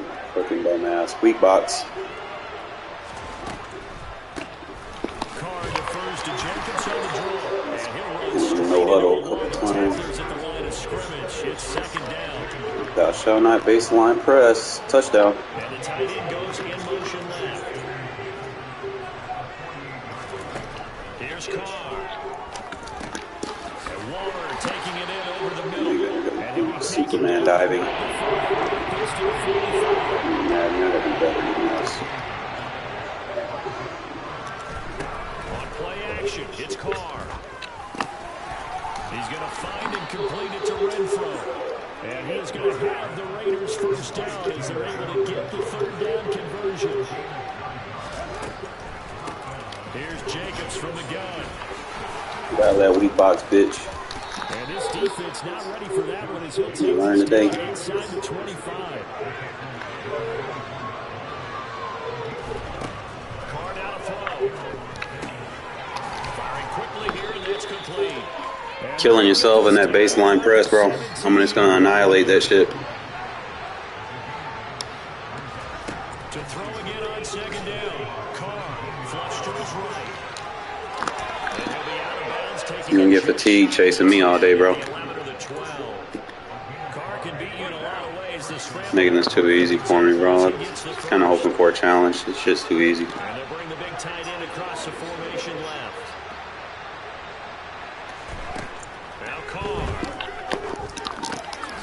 moves him aside. So give him Where's your defense at, bro? pitch and catch. And that'll bring up Why are you pinching in? running straight ahead is Jacobs. A minimal gain there on the 8th play of the drive. Here's 84 yards on 3rd down. They'll send the tight end in motion left. From the gun now on 3rd down, Carr. And he's got it. And he'll be taken down, but he... Bro, are you gonna try to play defense, or are you gonna sit in that bullshit the whole game? Like, I'm bored. It's just so easy to evade. Conversion makes it 1st and goal.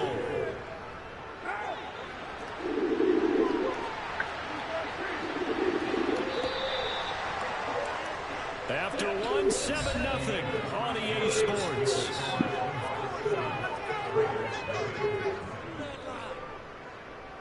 Come on, dude. Try to play defense, okay?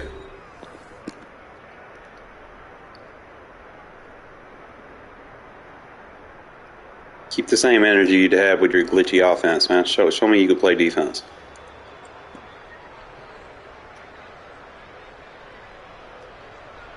You can't play defense, you're gonna get burnt. Initial touchdown right back.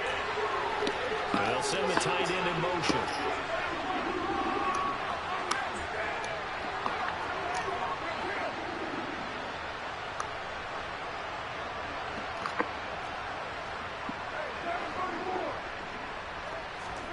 To throw his car. And a pass complete to Waller. Where are your defense at, bro? Touchdown Raiders. Darren Waller with a touchdown. I thought you were gonna play defense. I'm playing pitch and catch with my receivers, bro. Extra point of tying up this ball game. So now Carr he'll lead Here you come out with this bullshit ass defense. I told you get out of that shit, bro. You gonna give me an easy 2 points? tight end. You sure you wanna do that? Why are you baselining? You not know you're about to give me an easy score? Oh, don't fucking die! Come on! I had him. Two-point try will be unsuccessful. Well, they're down only one score. Still first half. But they're going to line up for the onside kick. And the Seahawks looks like they've recovered. They had Free shot on him. second quarter onside kick there that failed. Maybe they had dialed up before this game started. It feels like it, doesn't it? That they thought they had the right situation, you know, and the right approach in going after it. Also may signal that they feel like they have the superior team, that they can try these sorts Tackle, of guys. come back and hurt them later. And brought down, but able to get it to their 30-yard line. First down, Seattle on a pickup of 13. We use the word relentless a lot with guys who are aggressive on the field. In this case, it really fits, doesn't it? How about his ability to break tackles and his feet never stop moving? So 1st and 10 now from the 30.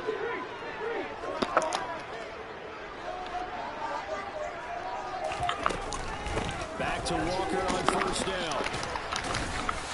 And he stopped right at the 25 after a gain of 5.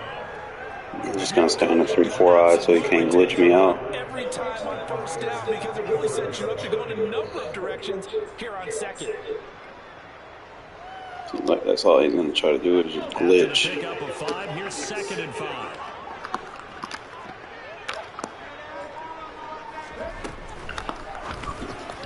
His throw incomplete. In any event, it happened pretty quickly. I'm not sure he made the right decision on that. Geno Smith doesn't have a very good throw under pressure rating. Found a different target downfield, but he made his decision, and that one's incomplete. They come up now 3rd and 5 following the incomplete pass. Geno now to throw. Yep. And this is going to be... Unless I keep sending him, bro. Geno's not gonna be able to make them throws. Needed to come through with a completion there. Now a drive that started with... That's what I be trying to say, man. Pressure burst pipes. He don't have an elite quarterback. He don't have fearless. He's in trouble. You can't run no glitch offense, gadget offense against me. Because I'm going to start sending heat. You better goddamn get your shit together, bro.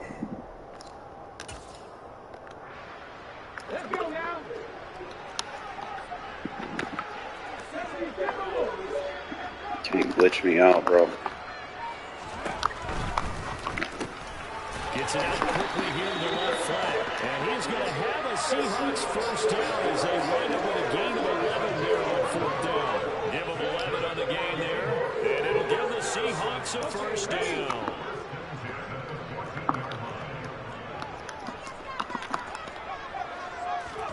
Throwing again is Smith. He completes this. You won't let me use or adjust. Seahawks. Kenneth Walker, a 14-yard touchdown. It's like all he has is little gadgets. Well, we know he has decent hands out of the backfield. That's the first time, Charles, they've targeted him. And see, I see something. Like when they just have gadget plays, that means they're not throwing it deep. That tells me exactly what I need to know.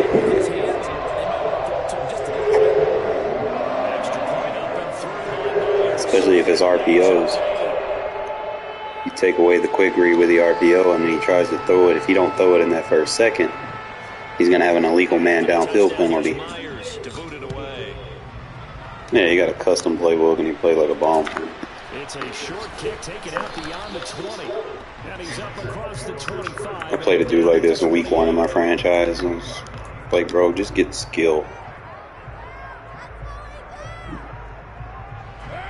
The Raider offense. Told you about that baselining, bro. You might want to get out of it. The offense running out, and they are charged up, ready to go after reaching the end zone on their last drive. Baseline again, bitch. Come on. I'm going to run all over that defense. But I don't think there's any worries with this group right now. This is a hungry group, and they want to keep building off of that last drive. Now they just want the officials to hurry up and place the ball so they can snap it and get back to work. Y'all see why you shouldn't baseline? I want to show you this. See how his corners on the outside, they're pressing air. They're not defending anything. Second down, Jacobs. So it's basically giving up their run fit. That's why it's so easy to run on that shit.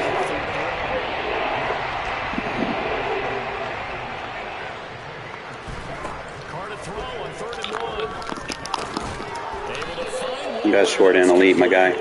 And he is going to have the Raiders first down, and comfortably so as he gets 5 there on 3rd and a yard. Y'all gonna have to keep me posted on the time. I can't not see the clock. 2 minutes remaining in this. Especially right now under the 2-minute warning. Gotta be trying to focus on my play calling.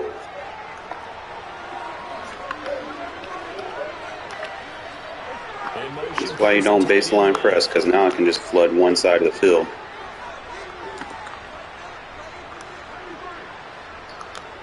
I hate this shit. On 1st and 10, here's Carr. Open man, that's Renfro. Got 4 routes versus 2-3 guys in coverage. That's what happened when you baseline. You don't do that shit. You're gonna learn today. And they'll send the tight end in motion left.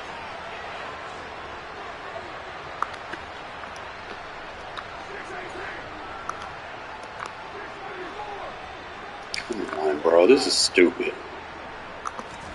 Carr now on 1st down. Oh, but you got to get that throw, man. And the Seahawks are going to get the football here as he gets this up past the 20-yard line. He's saying they need to get rid of these home fields. Last thing he said It takes me forever to get a playoff because they don't want to. That just went out the window there with the pick. And do you remember what you said to me when we were walking up to the booth after he said that? You're like, oh, fatal last words. Every time we hear that, things tend to fall apart a little bit. Bro, it's an incomplete pass, bro. Like, come on, man. So they'll come up 1st and 10 now from the 33. A shotgun snap for Smith. Got him. I know how to make adjustments, dumbass. Good shit, Crosby. English me, bro. I'm a professional. I'm not going to stay in the same defense. I'm going to constantly mix it up and keep you guessing. And the return adding 6 to the scoreboard. And that's no small return for a linebacker, partner. He took matters into his own hands and his legs on that pick. And once he had it, I don't think anyone on the field could have stopped him. Now after the INT, it's Carr. That's Carr. And he'll get into the end zone, and those 2 points are going to tie the game. And I guess of makes up for the earlier missed two-point try here to get him to 14. Yeah, that aggressiveness reminds me a lot of when basketball first adopted. Yeah, it's gonna show because I make adjustments. Like I'll let you get your little RPOs so that I know what you have in your bank. Is coming into play in the NFL. I'll get over there. I just won't kick it down no more. To the other side of the field across the 50. Well, that return gives him a golden opportunity to go out to the front. So here goes with the RPO again. After giving up that type of a return.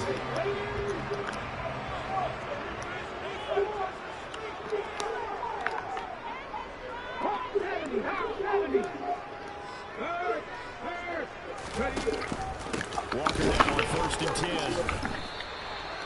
Give him 3 on 1st down. It'll set up a 2nd and 7.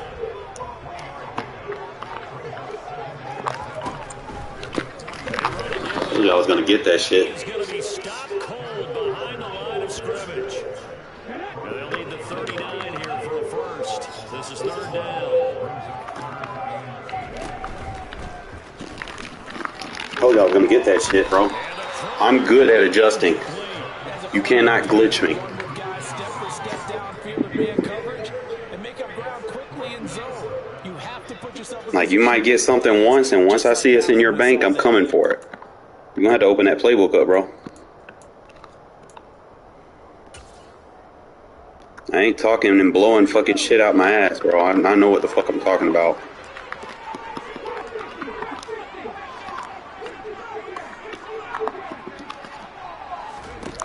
They snap it to Smith. Going for Metcalf. Stay with him, Hobbs. Come on, Hobbs. You gotta get that. Now the Seahawks going to use the first of their timeouts as the clock will stop with 33 seconds to go in the Come on, first half. Hobbs.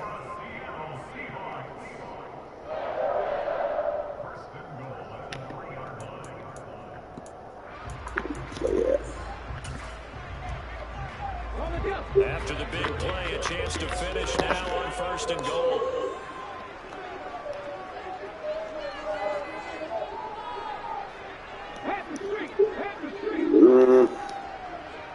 Yep, just me. Oh, they're going to run a little quick pass here.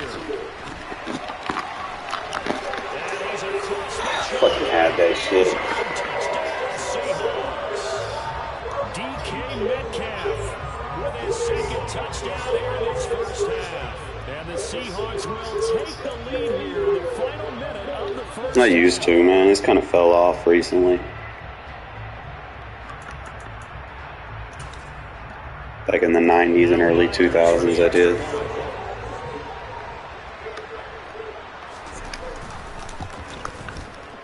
It's up and good, and that'll make the score. Is that 28 seconds still? I can barely see it.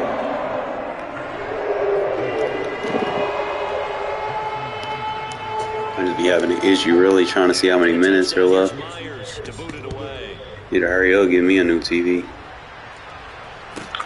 A short kick taken at the 18. Nah. Stop. You know, back in the day we had like only so many rappers. You know, now it's like nowadays everybody and their mama's a rapper. Offense set to get this drive started. And with time quickly fading here in the second quarter, not sure how aggressively, offensively they want to play this. I think we'll find out just how much they trust their guys in this situation if they decide to take a shot. You know that easy ass defense, bro.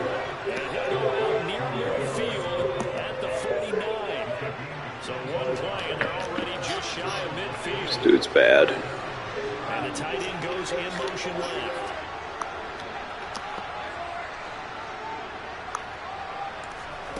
On 1st down, Carr. You gotta hang on to that, Hollins. So 17 seconds now on the clock here. Fair to say, hasn't been his best game throwing the football, but also not getting a lot of help out there either. Yeah, you nailed it pretty well, you know. He's got to throw it better. Got to get more help. Obviously, one that should have been caught. They got to find a way to bring those two elements together so they can make some progress in this one.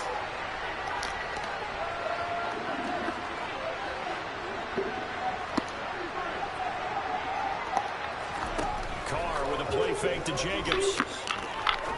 He's going to fire one deep. Come on, man. Incomplete. Good effort there trying to take a shot, but it's third. I hate being right, and it's still. What you mean in my country? I like any music that tells stories. Nowadays, shit don't tell shit. So now 3rd and 10, a big play to start the drive, but nothing since. In motion to tight end. Carr to throw again. Flushed out right. Got a man, it's Darren Waller. And he'll get this to the 30-yard line. So easy to attack, bro.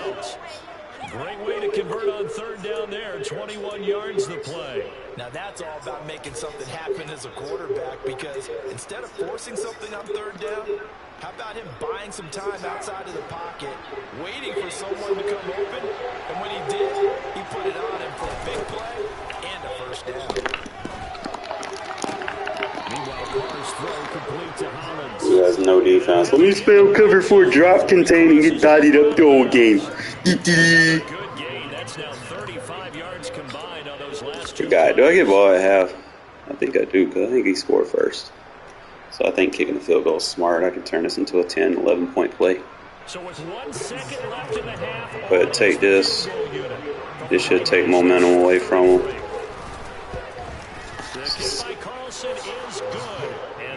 Yeah, that took his momentum. Now I just got to take his home field advantage away so I can give me a good drive. We'll have plenty more to see after the break.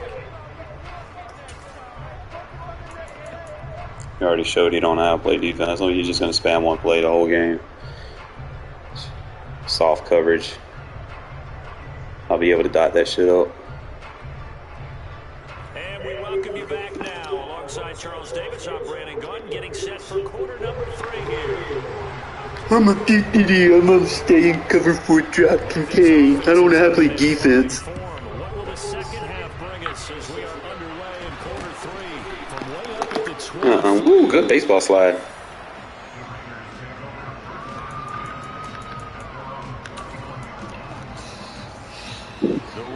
This dude does not know how to play defense. First half, we saw a fair amount of offense on both sides of the football, and now the team trailing here will start with it in the 3rd quarter. And we both know this coach pretty darn well, don't we? Because his game planning is always on point. And now he's getting ready to start the second half. Do not base a line, bro. Do not base a line. That's going to get your ass cooked, especially against me.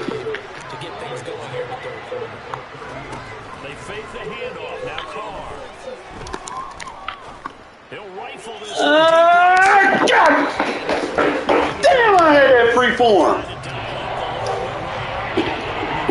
Don't overthrow that shit, Carr.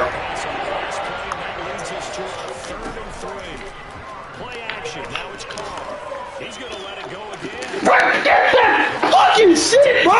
Come on now. They took their shot, but it's going to bring up 4th down. I think it's safe to say these Damn, Carr. decisions out there so far. You gotta make that throw. Picked off in this game. 4th down now, but he's fortunate on that one. Not that another turnover on his leisure. Carr gonna go on 4th down. That's complete. Dude don't have no defense. And he is gonna have a Raiders first down as they manage to convert, and that'll keep the drive alive. Do not run that play against me, bro. Like, he literally running cover 4 drop every play. I'm gonna dot his ass up. Carr now on 1st down. The open man here. Wasting your time, bro. And he'll be tackled on the other side of midfield at the 46-yard line.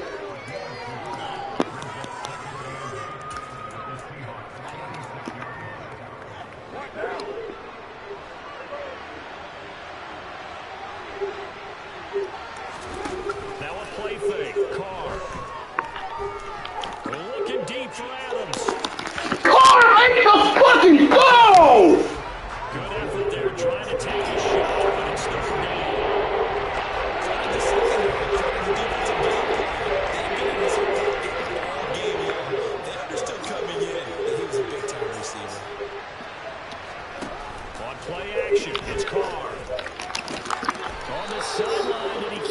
feet in bounds? They say yes. Got that shit up, bro. Get out of it. First down.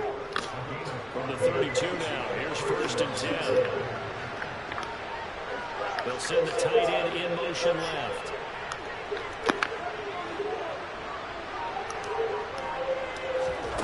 Throwing on 1st down is Carr. They'll find his tight end. That's Waller. Bro, where your defense at, bro? Did you leave them in the locker room? You're spamming the same shit. What do you think? And they'll send the tight end in motion here.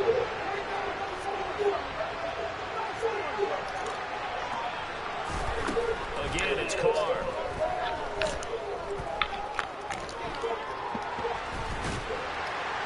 And they're going to move it down to inside the 25.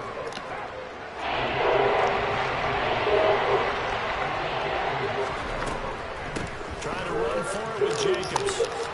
And he gets this down to the 18. This is too easy. For a 1st down.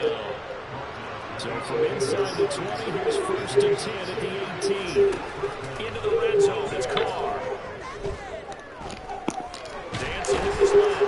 And he can't find any. All right, you gotta be able to take off, my guy.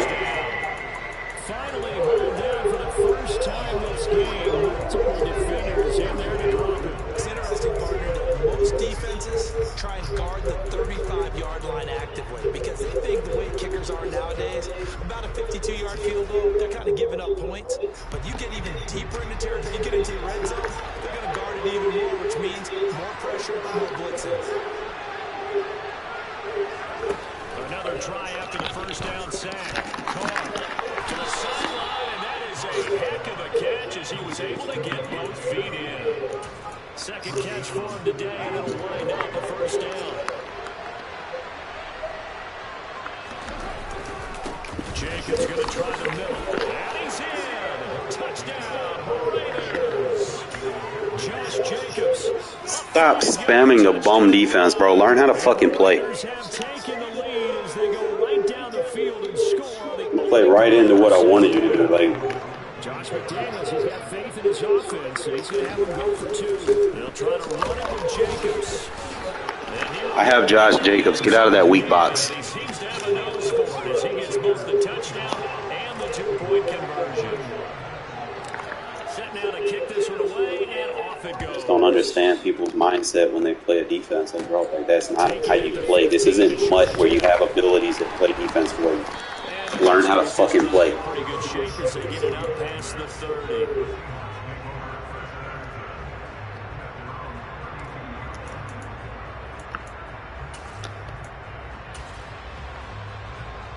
Coming to the line here to begin their next drive, the Seahawks offense. And they'll be working from behind now following the touchdown a moment ago on the opening drive of the half. That's me, bitch. I told you, I am the best there is at adjusting to what you do. Stop spamming. I have photographic memory, dumbass.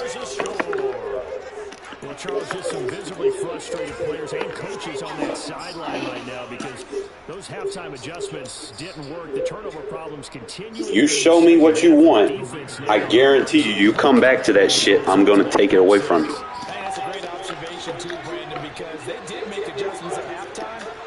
But how about this other group staying a step ahead despite whatever happened in that other locker room? No surprise they're leading, and it's appropriate that those defenders got to add to the lead. Catch the ball, bro. I'm going to take your ass out. Hate that fucking drop open ball trait. So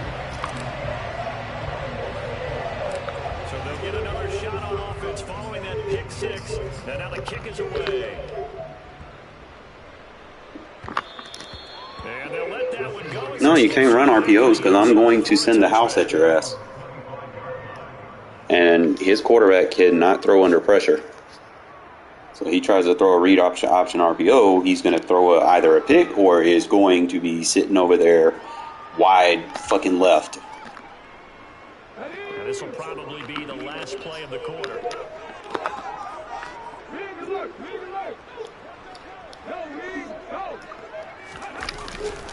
Here's Walker to start the drive. I'm good at adjusting, bro. I can make shifts to my defense. We have played that can kind of mess your alignments up. National Football League on EA Sports. I know how to play gap assignments in the run fits. You're gonna have to try better than that, bro.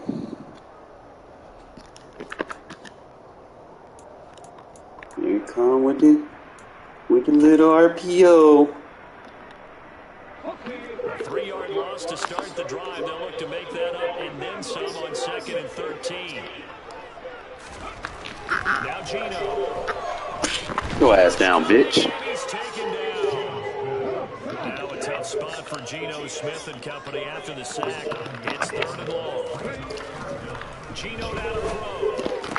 Bam! Oh, come on, Merrick. I set you up to fucking lay his ass out and you fell. I miss Jonathan Abram. He used to make that hit for me all the time. So that's a really big play here in the 4th quarter. And Darnold now, they're right back in. Sucks having a safety with like 89 hit power and he can't fucking do what he's supposed to do. Maybe they were a little bit soft in what they were lining up with on defense. Almost like they were protecting the lead rather than trying to make a... I know, right? He got lucky with that. That should have been a fucking incomplete off the hit stick, but Myers connects up. you know how Madden does. Things get more interesting here in this 4th quarter. We'll take it away from him. I'll just put a mid-read on there.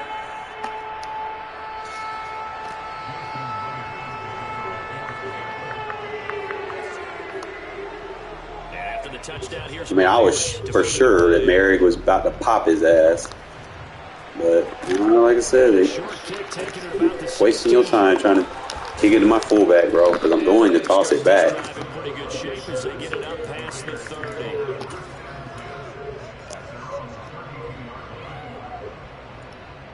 I'm going to show you how to play with the lead, my guy. Watch. Hover for a drop. Pinch D-line in. The Raider offense set to get this drive started. They're holding on right now to that slim advantage in a one-score Pure game. sad excuse of a Madden player. Obviously, the 4-minute offense applies here. How do they run that effectively? Yeah, really what the 4-minute offense is you're just trying to grind the clock. So you want consistent games, steady games. Doesn't have to be big plays, but it has to be plays that gets first downs and keeps the ball away from you. But certainly throwing the ball is in the mix here. It certainly is. Just make sure that you're careful with it. And again, get those first downs, keep possession of the football. They will run the draw with Jacobs. Y'all see the difference on the run blocking when I put my run blocking lineman in? Remember what I tell you. Your offensive line blocking, whether it's pass blocking or run blocking, is going to take the average of all their linemen's block rating for that specific stat that you're going to be using for that play, and it gives it its average. So if you're trying to run, you know, you want to put your best run blockers on the line so that you have better runs. If you're trying to pass, you put your best pass blockers on the line. I think I've got it set up to where I can have the best of both worlds. They go with Jacobs again. And not a lot of daylight. Not really any daylight inside as he's going to be stopped. And just kind of sub them out. That way they can kind of stay fresh. As usual, the hallmark of a good run defense, linebackers making plays near the line of scrimmage. Absolutely nowhere to run there. In motion comes the tight end left.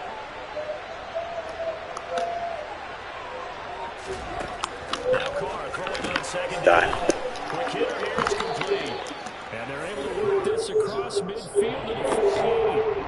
You can see the time and effort and thought that they put into their passing game because it was evident right there. It looks like a simple catch and catch. But you and I both know that they have planned for this and worked hard to make it happen. And they'll send the tight end in motion left.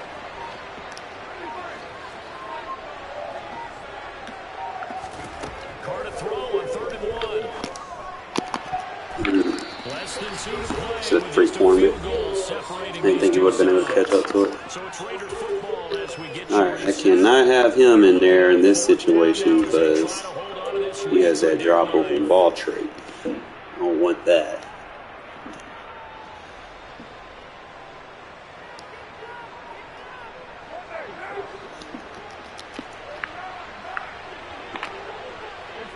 And the tight end goes in motion left.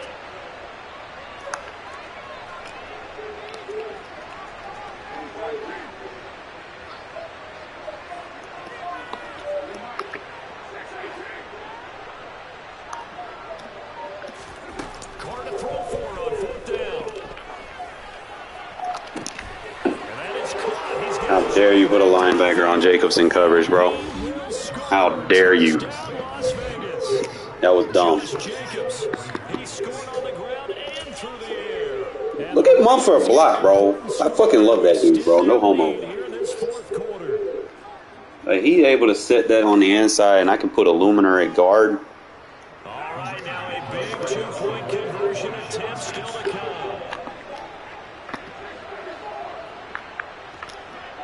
Now they send the tight end in motion left.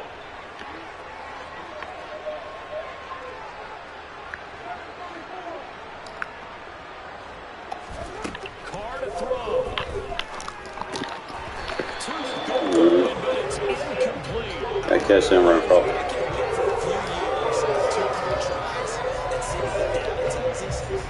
I think I've gotten his offense right where it needs to be, bro. Like, it's pretty tough. As long as you don't make bad mistakes on your reads.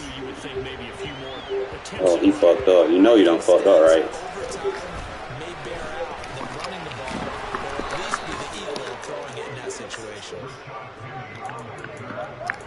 Keep sending the pressure, fellas. Because pressure bursts pipes. Go that flip package real quick. Oh. I'm gonna be about that. Here's the Seattle offense ready to get this drive underway. And the points, they have come fast and furious in this quarter. You really don't want to be on the defensive side. Thank you. You're not throwing deep on me, bro. I make adjustments. And the Raiders are going to get the football there. Told you that little RPO shit wasn't going to save you the whole game, bro.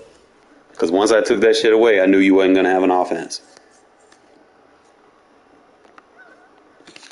Well, I like those outside quarter adjustments. Especially if they try to quick pass. Man, got all them ranking points to be fucking ass.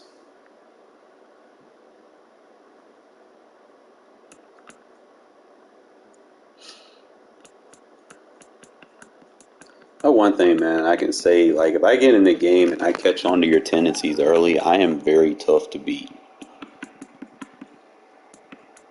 Because I can get you out. Like, with the pressure that I send, I can get you out of certain formations so that I can kind of tone down and just rush forward if I need to. And then just show you like I'm blitzing everybody. And I'll start putting like linebackers and shit in little spots where I know you're going to try to throw it. Like put them in like hook curls or, you know, when I got the pick six with Crosby, I put him in the seam flat because I knew he was going to go with the stick concept. You don't know why I knew the seam flat was going to work? Because I go into the lab. You know, I lab different adjustments versus certain concepts that people might try to use in certain situations, especially if you see man coverage. What are you going to run? Stick concept, right? If you have the seam flat, it's going to play like a soft squat on the inside. So if you run that tight end and he cuts out, that seam flat's going to jump under it. Okay? Stuff that not everybody knows. Wish the dude would have kind of stuck it out. Because he hit me with it the first time. I was like, okay, that's what you're going to run? Okay. Second time he came back to it, we put Crosby in that seam flat, and you saw me get the pick six with it. Like, he came back to the same play, bro. Like, do not run the same play against me. Over and over at that. Like, bro. Because once I see exactly what you like to do, or if you stay in one thing too much, that's not going to bode well for you, bro. You cannot stay on one thing against me. You got to kind of mix it up. Especially like if you're an RPO guy. Like if you are an RPO guy, now in regs, you can defend RPOs if you just blitz them all. That's pretty much the only way to defend it. You might have to move your safeties around or, you know, pre-snap before he moves them, but you're going to have to send more than he's blocking so that you can, you know, attack his throw under pressure. Because if you don't send more than what he's blocking and overload the side that he's trying to get the read to, then he's going to glitch your defense out. So that's really the only way to stop the RPO read shit is you have to send more than what they're blocking, and you have to be creative with it.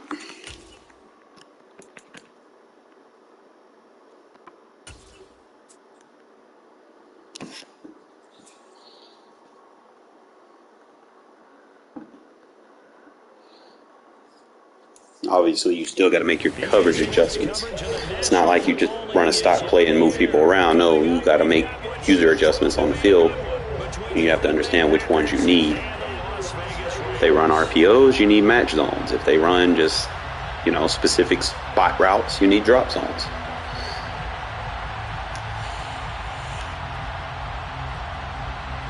Timing routes, you need drop zones.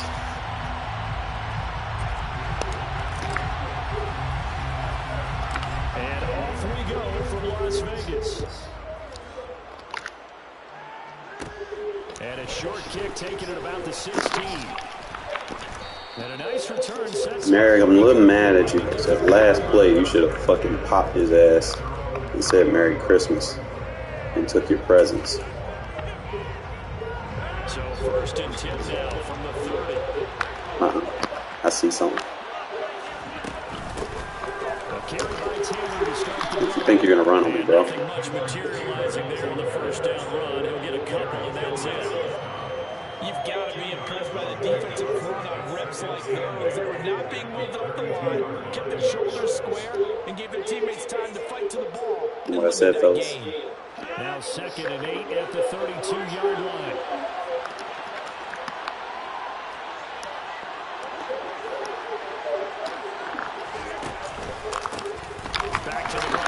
He's seeing more than what he can block, bro. He's not going to be able to adjust to it.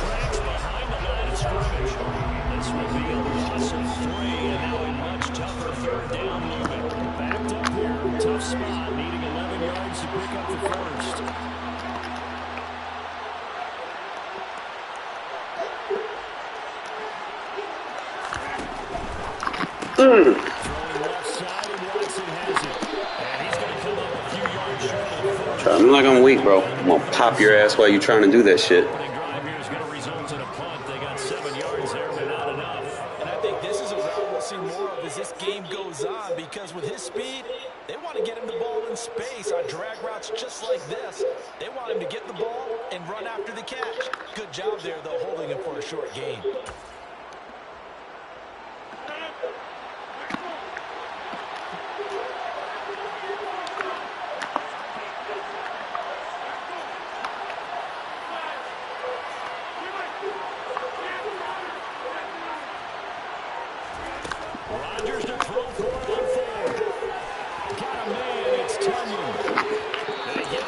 Not that fast now. Come on now. A curious decision to go for it, but it pays off with a 1st down.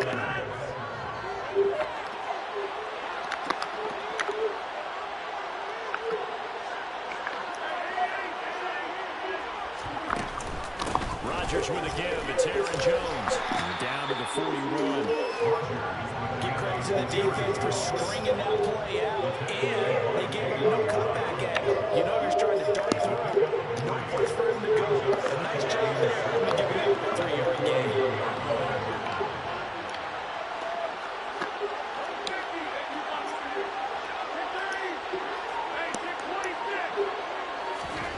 From the 41, Rodgers. Throw complete to the tight end, Tunyon. And he's going to get this down near the 30-yard line. 2nd catch for him today, and it'll wind up a 1st down. We got to like what you're seeing from this offense here in the 1st drive. A nice, sustained series to begin the game that will continue after picking up another 1st there. Would you say the word methodical comes to mind? I love the execution. I love what they're doing on this drive. They're controlling the ball, controlling the game, controlling the clock. Big Andrew Billings there on the stop. There's plenty of traffic waiting for him up the middle. You can give up on that trap run, bro. That ain't gonna come. They're fortunate to get a yard out of that one. The run only got a yard. Here's 2nd and 9. Off the play fake to Jones. Here's Rodgers. I should have been a pick. Come on, man. Mary, react to it. And he's going to have another 1st down as the tackle comes at the Raiders' 12-yard line. I hate putting the right adjustment on the field and they just act like I didn't put him right there. Come on now. Tight end, and now it's got them thinking opening drive touchdown here as they get into the red zone. And in most cases with your tight end, you feel like you've got a mismatch no matter who's covering it. Is it a small cornerback? Is it a linebacker who may not run as well? In any event, whatever you see, you think that tight end can win that battle. Just a yard on the pickup there, and it'll bring up a 2nd and 9. Well, this certainly had success throwing the ball. Why do you think you're gonna run on me, bro? Running it, as we just It work like that. once again on that last play, stopped after a very short gain. But I wouldn't abandon the run totally, because otherwise, pass rush is just tee off on your quarterback. Makes it very, very difficult for him in that situation.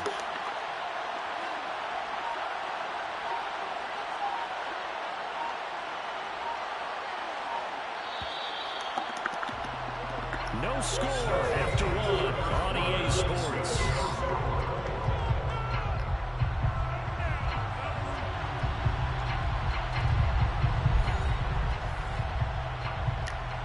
You got a whole Aaron Rodgers and it's taking you this long to score balls. You should be ashamed of yourself.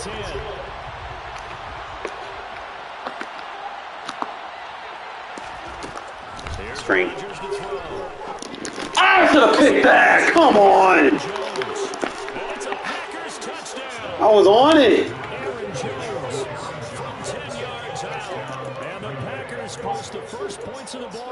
That should have been a pick six.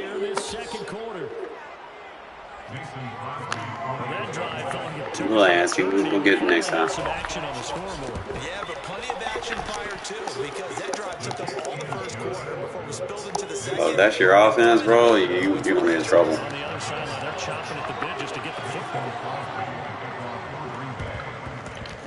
And they've got it. And you just gave me momentum. Hang on now, there's a penalty flag down. Yeah, we saw that one up here. See the offensive team, they touched that before it went 10 yards. Obviously such a fine line, letting it go to require 10 yards, but also getting to the... You can have Aaron Rodgers and take 5 minutes to get down the field. That's gonna hurt you. Especially against me, because I can live with that.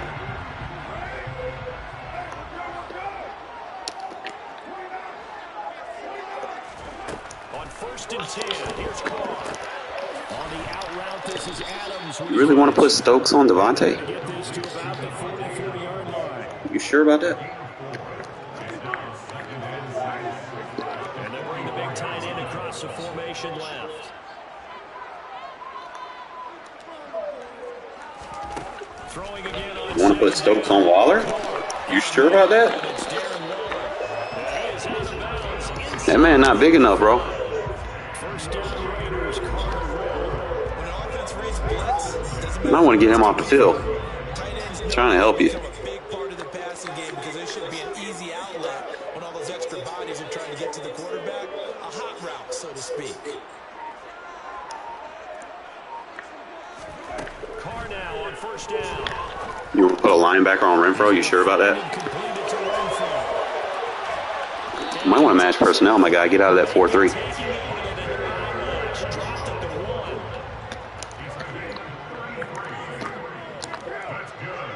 And motion left the tight end.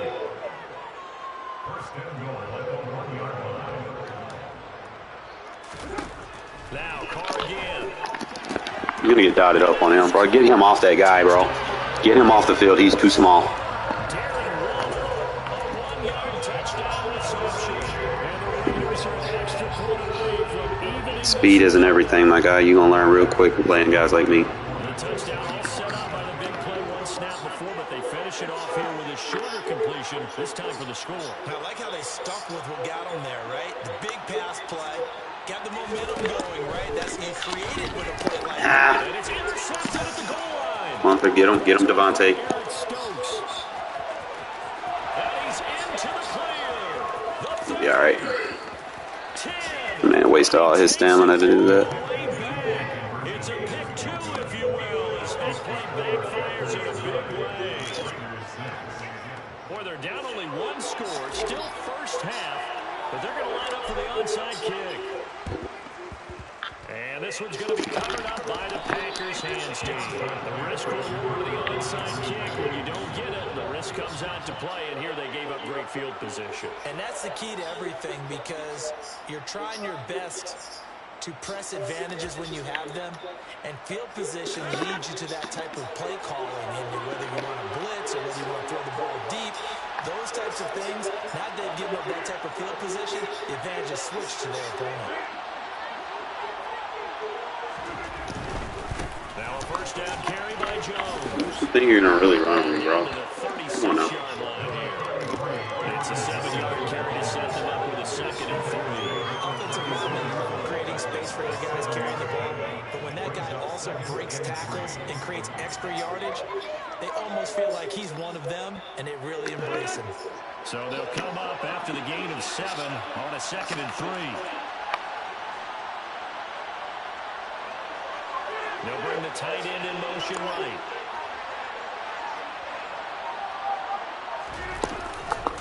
Second down, another shot for Jones. And he takes this just a few yards shy of the red zone before going out. It's a gain of 12, and the Packers have the first. For a lot of guys playing this game, there's no better feeling than running right through a tackle. He's able to lower center of gravity and turn his legs for a really nice pickup. After the run by Jones, here's 1st and 10. To throw, it's Rodgers. Open man left side, it's a tight end, Tunyon. And he's brought down here just outside of the 20.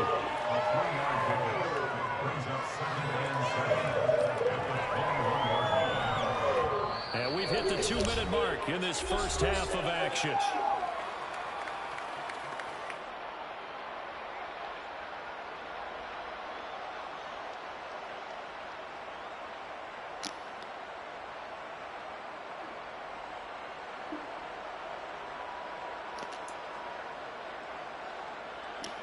Second and 6. No, scratch that. 2nd and 7.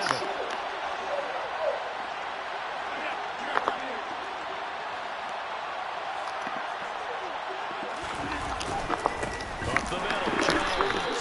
What makes you think you're gonna run on me, bro? He's going to be stopped before he can even get started. I know how to play run fit defense. That's a play to take note of there for the defense. I think in the future, if you're going to try and block him, maybe you get a guard to help double team him and try and steer him out of the play. They should have done it on that snap.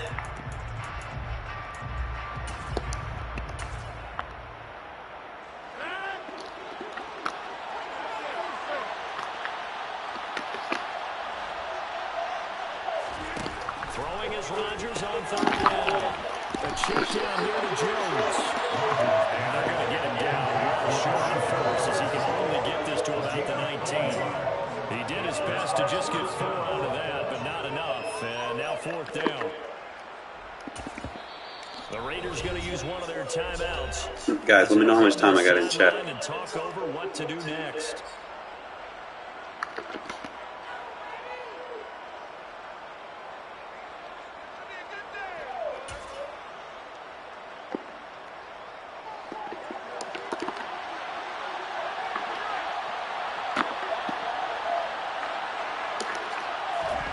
They'll go for it. It's Rodgers. And it's caught. Touchdown. Romeo Doubs from 19 yards away. And the Packers' decision to go for it pays off with 6 points. CD for them. This has just been an offensive explosion here in the 2nd quarter. Yeah, held scoreless in the 1st quarter. Now they find the end zone again here in the 2nd. Sometimes you just have to have some patience. A lot of people think it's always an adjustment. You have to change what you're doing. Sometimes you just have to do your game plan just a little bit better. And I think that's part of what we're seeing here. Now after the touchdown, here's Crosby to kick it away. Pulls it in at the 13. And he'll get it up just past the 20 as his guys will go to work at the 21-yard line.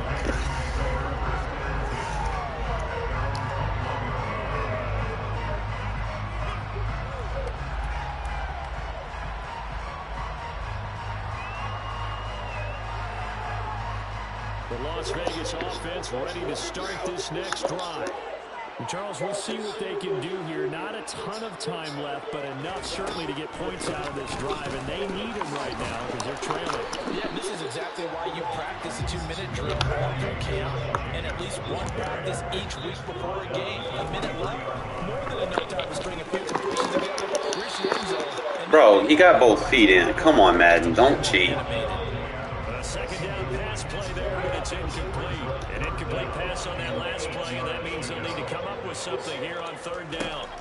Here's Carr to throw. The open man here will throw. Ooh, good block. Have the 1st down and more than that. And he's going Good shit, Devontae. I like that block.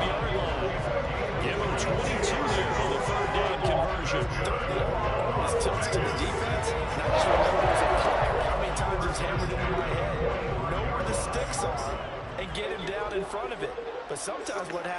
is you worry about where that is much more than the person who has the ball.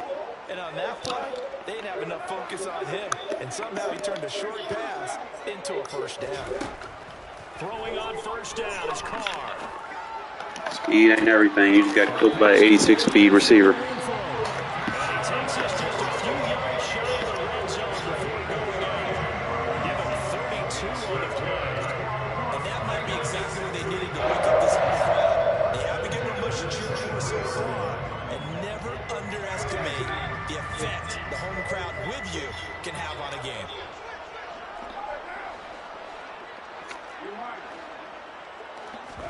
They fake the handoff. Now Carr.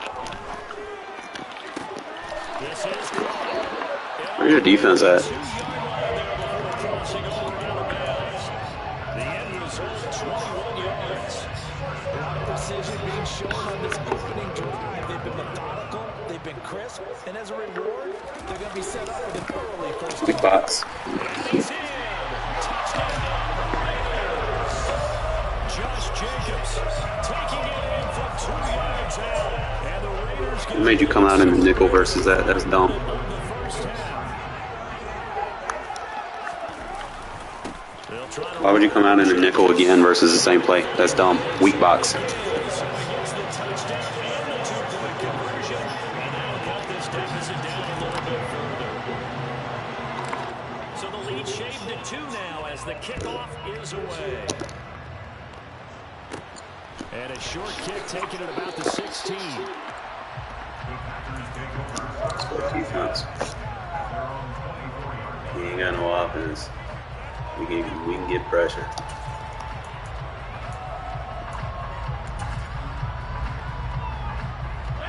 The Packer offense ready to get their next drive underway. And with time quickly fading here in the second quarter, not sure how aggressively, offensively they want to play this. I think we'll find out just how much they trust their guys in this situation if they decide to take a shot. The Packers going to use one of their timeouts as it comes with 22 seconds to go here in half number 1. So quickly all the way up at the 40-yard line. Now Rodgers. Into a sea of defenders and intercepted. Thought he had the pick. Flag comes in for PI, so cancel it out. Interference. Oh, a killer for them. Thought they had a nice play. Instead, they'll be marching off yardage against them.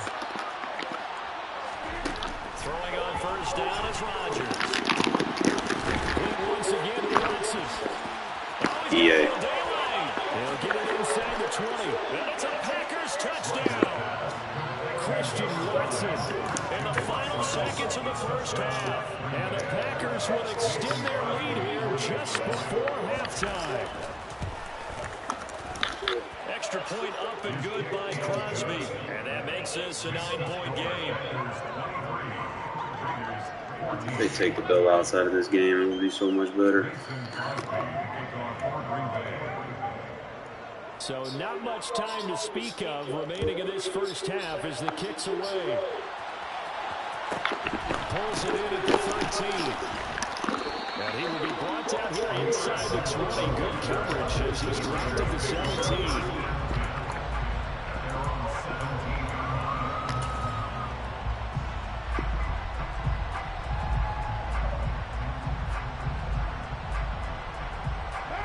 The offense for Las Vegas about set to begin the drive. And with 7 seconds remaining, not much time to really do anything. Carr with a play fake to Jacobs. And this one incomplete. Threw it down at the feet of his receiver. That was an interesting look there because as soon as he got outside the pocket, I thought he was going to take off and run for yardage. But what often happens now with these quarterbacks who can move, defenses want to try and keep bodies in front of them. And I think that discouraged him from taking off and made him try a pass downfield that fell incomplete.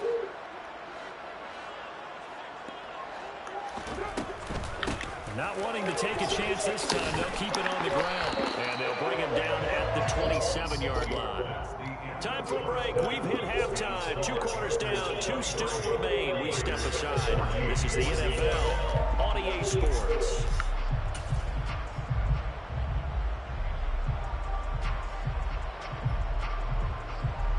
And we'll welcome you back live now inside the booth alongside Charles Davis. I'm Brandon Gordon, set and ready to rock for the third quarter.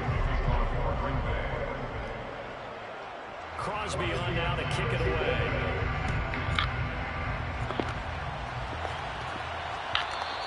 And that one will bounce out of the back of the end zone, so we will start here at the 25.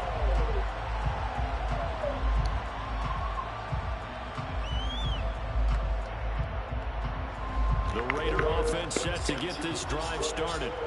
And Charles, some things to like about that first half, ultimately trailing here, but certainly this deficit is manageable. So curious to see what adjustments they may have made at intermission. As am I, because I think things going well for a possible comeback, because I thought a lot of the best reps in the first half came through the passing game. They were hitting the open receivers, taking whatever the coverage gave them and making it work well for themselves. Now, they just want to pick up the pace of scoring a little bit. So I expect them to come out, continue to throw the ball effectively. Escaping the pressure right. It's caught here by Adams. And they get him down, but not before he takes it across the 40-yard line. Here's Jacobs on 1st and 10. And a lane slow and materializing there as he'll get maybe a yard up to the 45. Second down, Jacobs once more. And only a couple there as he'll take this up to the 47. This offense in desperate need of a conversion as they come up on 3rd down.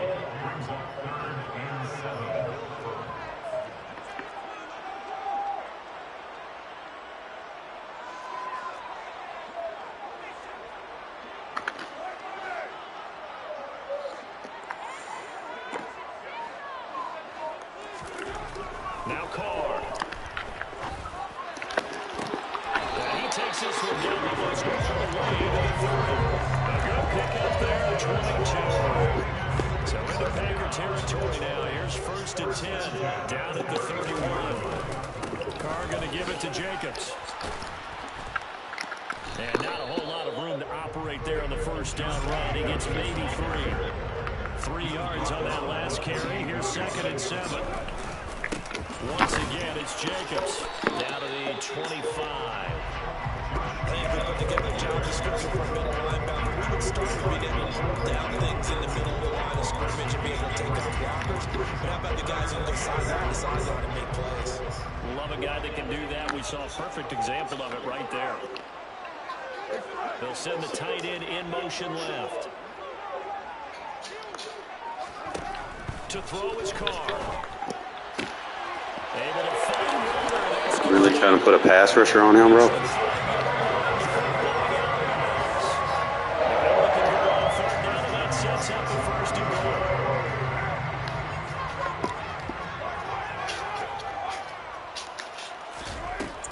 Here's Jacobs. And the hole closes quickly here. He can fight only to about the 4. 2nd and goal from inside the 5. Now they send the tight end in motion left.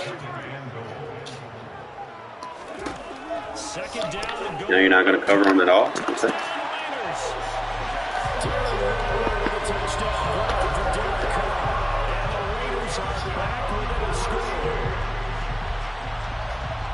And Charles, they continue to have trouble stopping him as he's into the end zone yet again. Yeah, it's multiple series now. They've ended with him in the end zone. A perfect plan on how to utilize him best when they get in close.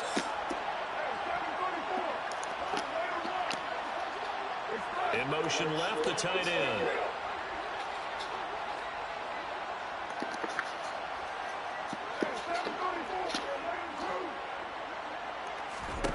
Carr will look to throw. And this one is caught. So they come up with a 2-point conversion. Makes this Sure you want to leave 1-1-on-1? 2-point conversion. Sometimes that can be a risky play, but they got it. Yeah, you have to be careful here because if you do get an interception, it's returned by the defense. That's 2 points for them, but he identified an open target and put it right on him. And a short kick taken at about the 16.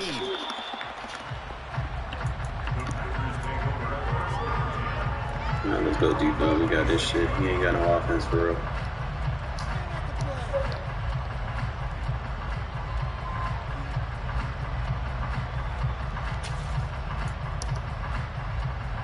The Packer offense ready to get their next drive underway.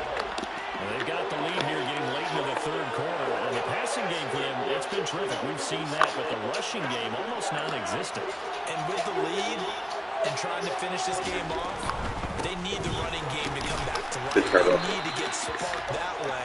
Take some time off the clock and keep the ball away from their opponents. Bringing him down defensively, Jayon Brown. They'd love to just start back the touchdown right here. If it's a long play, so be it. But the main goal, get a couple of first downs, run some plays, run some clock, allow their defense to get a chance to catch their breath, settle down, and relax a little bit after they just gave up a score.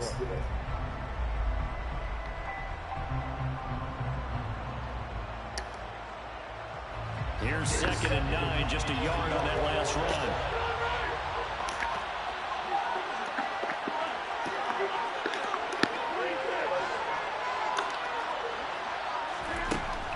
Rodgers now to throw. On the right side, this is into the hands of the tight end, Tenyon.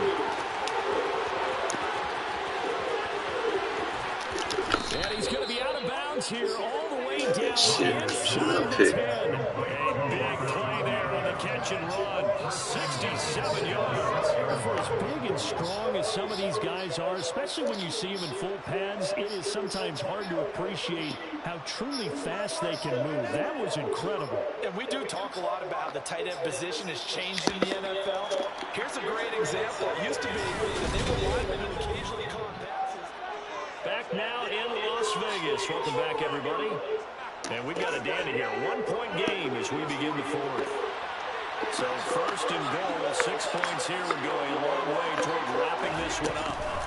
Now Jones. What makes you think you're going to run on me, bro? Familiar sight all afternoon as they stop him behind the line.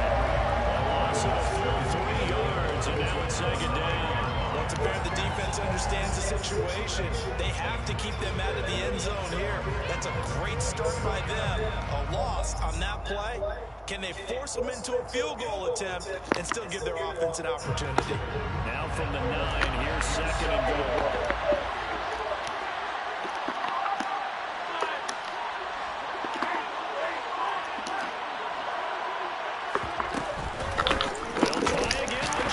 What I just get done telling you, bro? Stop trying to run. You're not going to run on me.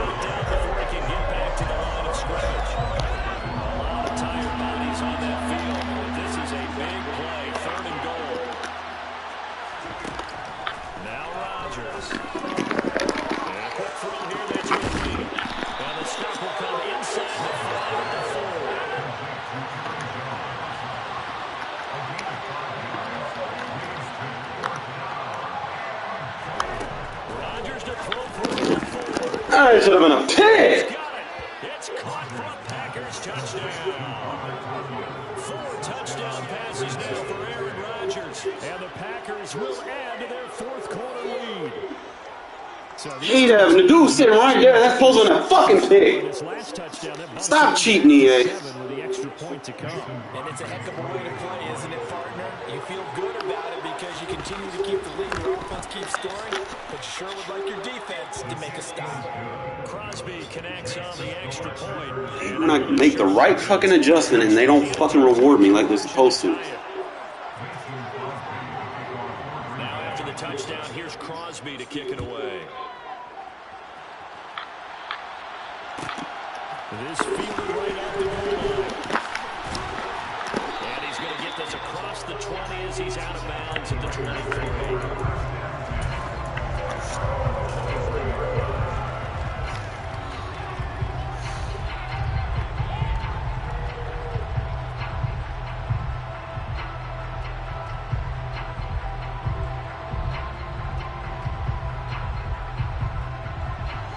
Las Vegas offense ready to start this next drive.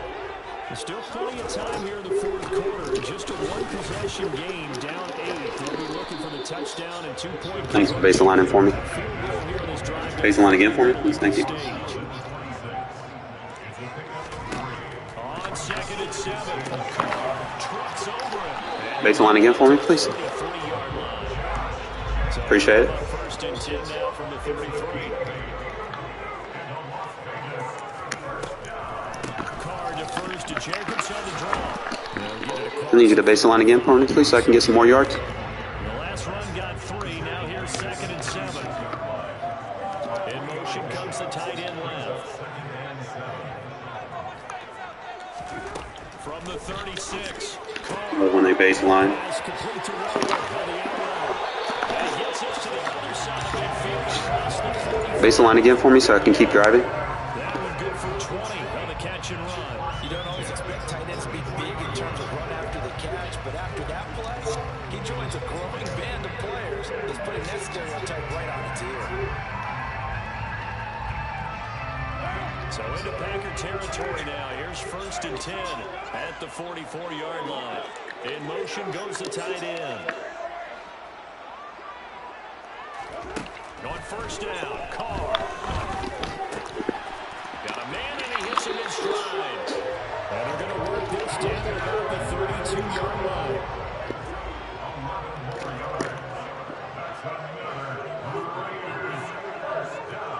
And they'll send the tight end in motion left.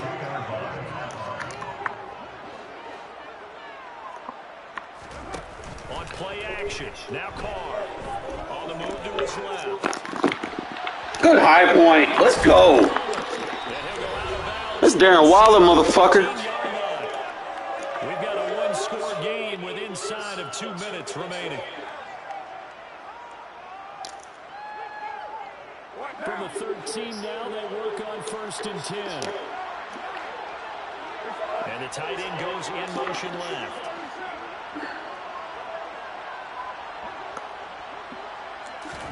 Carr. Eluding the pressure right. Ah, of course. I'm nasty, my guy.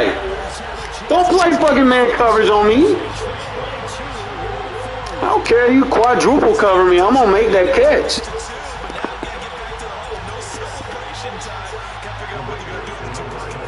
Here we go now as we get set for a big two-point conversion.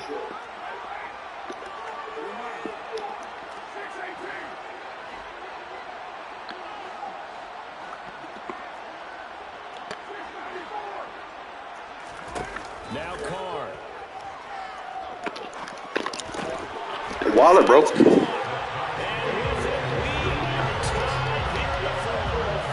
time to work with on the clock, but they wanted the tie now, and they got it. And I love the aggressiveness. Go ahead and get it done, get the game tied. Now your team has the momentum, and you're staring across the field saying, let's see if you can match us. This will be fielded inside the 5. Holding. The lane opens here. He's past the 30. And able to break this out all the way to the 38-yard line. Great return. Alright, DA, if I put the fucking right adjustment on the field, stop cheating. Go and give me what I righteously deserve. Stop rewarding fucking bums. The Packer offense ready to get their next drive underway. The offense coming back out here. Plenty of energy, ready to roll, looking to just add to what they have been doing after scoring a touchdown, Charles, their last time out. And that's a great feeling to have. Yeah, come on now.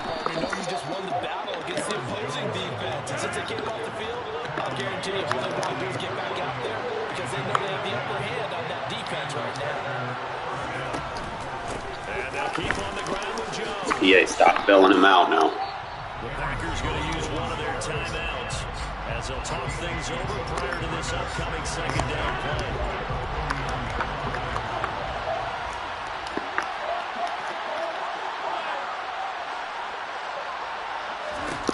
Back to throw, Rodgers. Throwing middle, but it's incomplete. The way he's throwing the football today, almost a surprise when he doesn't complete a pass like that there, but he needs a few more to get his guys downfield. Well, the way he's throwing it leads him to believe that he's going to get those completions. That means the guys going after passes, they'll run even harder because they expect it as well. Completed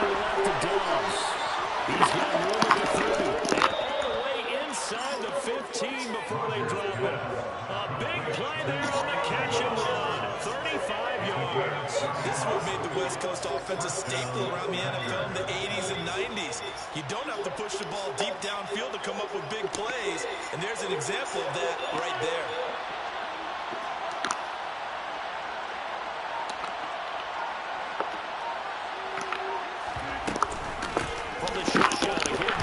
Trying to run, bitch. This time they were ready for him as they stop him right at the line of scrimmage. The Raiders going to use one of their timeouts as the clock will stop with 34 seconds to go in the game.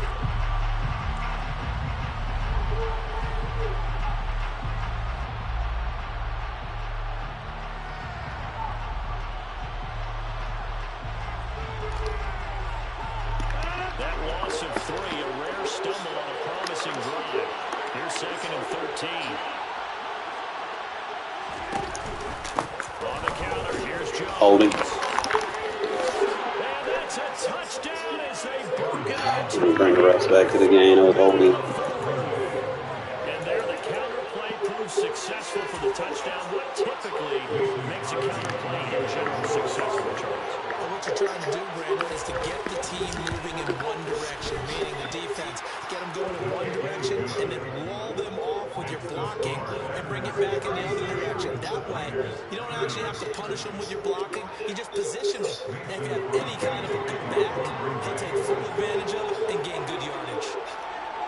Now after the touchdown, here's Crosby to kick it away. And a fair catch signal for and taken successfully.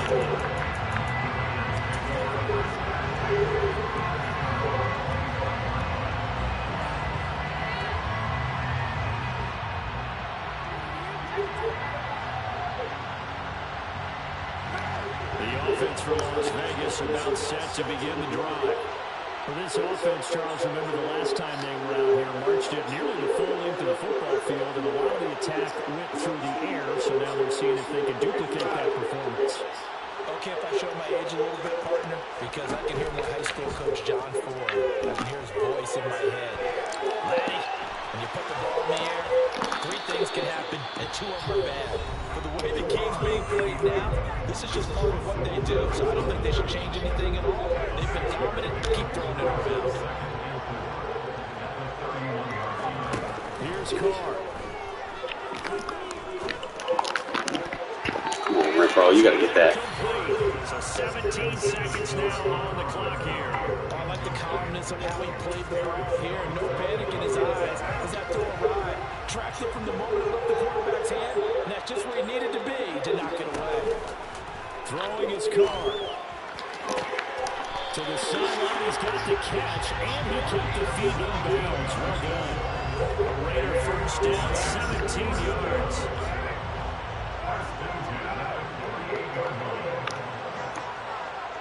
They'll send the tight end in motion. Carr to throw.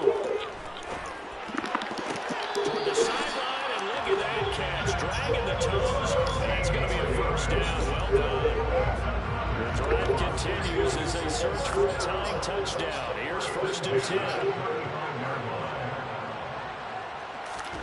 To throw is Carr. Looking left side, and it's complete. And they'll have it in the red zone before he crosses over out of bounds. So from the 17 now, here's a 1st and 10. In motion, the tight end. One final try now for Carr. Good clutch over here. And his ball is caught. It's a touchdown. Stop spamming bum defenses, bro. Seconds here, PAT away from likely getting this thing to overtime. Obviously, the excitement level here is almost a fever pitch. Down 1. It's tempting to go for 2. I say you go ahead and kick the extra point. You got the home crowd carried into overtime. I'm with you. I do see some fans holding up 2 fingers. Easy now. Yeah, they're not the ones who have to actually make that call, are they? Too easy. And it is caught. They get the 2 points. Remember my name. I'm the most clutch and the best at user adjusting. I'm known for these notoriously. It's the Raider kickoff unit now as they will send Fourth this quarter one. comeback is my middle name. Fair catch called for and made at the 16, maybe the 17-yard line.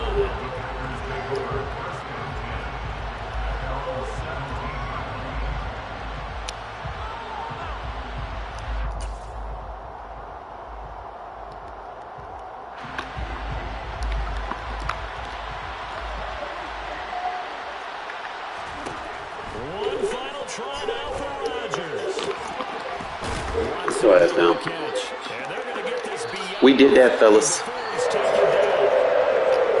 Well, it took us until the final play charge to officially decide a winner. Although on that We did last that. play, so backed up, it would have taken a miracle, and they couldn't get that miracle done. It was a good game. Two efficient passers. Carr went toe-to-toe. Both went 158.3. You don't get a game better than that. Pretty solid run defense on both sides. Obviously, I didn't really run with Jacobs like I wanted to. I was just kind of running the draws to kind of keep him honest. But, you know, kind of use him enough to kind of make him respect it. But we play pretty good run defense, especially Aaron Jones. He's usually not easy to contain.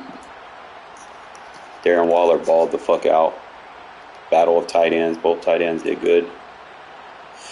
Watson, he got some glitchy stuff on some plays. Hollins did good for me. Renfro did good for me. It's like one of them games that I didn't need to rely on.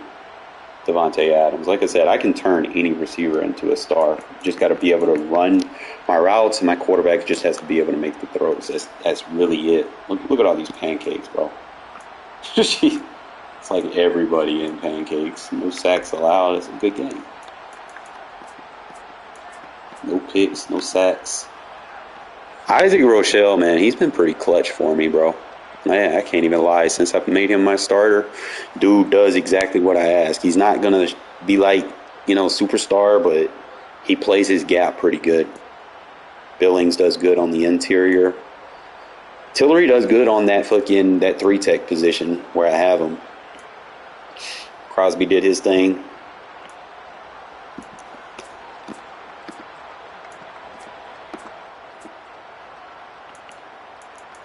Defense actually played fucking ball for me. I mean, we didn't get no turnovers, but we played a solid game. But I think if I'm gonna put anything on it, bro, Carr is gonna be the player of the game, bro, because you can't dial up the throws that I made. Like, I don't even know if they got the highlights for all of them, bro. But Carr was throwing some fucking dots. They ain't got nothing in the first quarter. Second quarter is where we kind of lit the board up a little bit. And kind of see what they got. See, some of these pass plays I kind of caught on to. Like, I was trying to put that hard flat over there.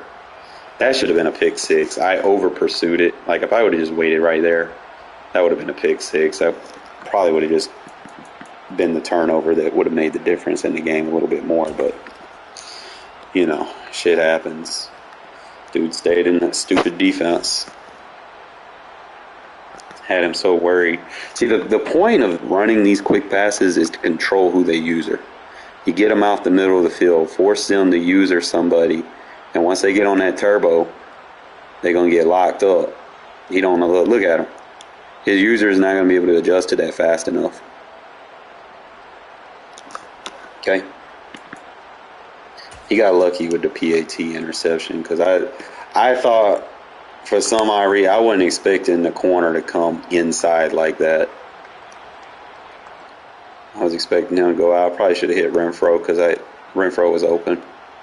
I was just figuring, you know, sometimes you can hit the slant. It's a risk, but it's a quick read. You want to get rid of the ball before the pressure comes, because if the pressure comes, then you're going to throw out a sack. I mean, that's just how it is with Carr. So you just kind of gamble some of the throws, and that's what I do. I gamble. And I take throws that you don't see too many people make, you know, and sometimes I make them. Because I be in them situations, you know. He got lucky with this. I was trying to put a third, but I also wanted to kind of make sure that tight end was usered. I just couldn't get over on that. That should have been picked because I had him locked. Like right there, I'm on the user. I'm clicked off the defensive assist. I'm going for the pick. Bolton needs more awareness, bro. I mean, he did good up to that point. 7-yard rush. Devontae 12. 1-yard rush. 2-yard rush. Darren Waller 22. 3. Darren Waller 21. Bro, this out route from the motion is unguardable, bro. He's not going to get to that flat fast enough. Fucking Tunyon on the glitch. I had him manned up. I probably should have just put him on a vertical hook or a hook curl. If I could have like a hook curl right there, I'm trying to see. I don't think a hook curl would have defended that. Probably could have just put the safety in a hook. He got lucky with that one.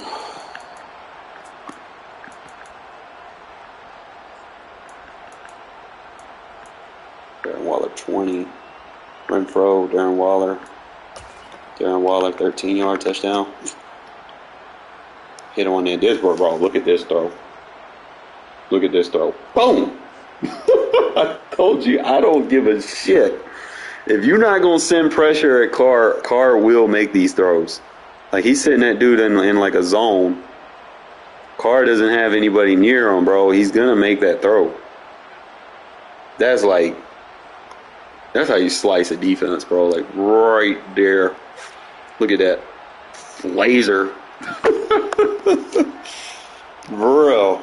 I'm not suggesting all y'all make them types of throws, but they can be made. Yeah.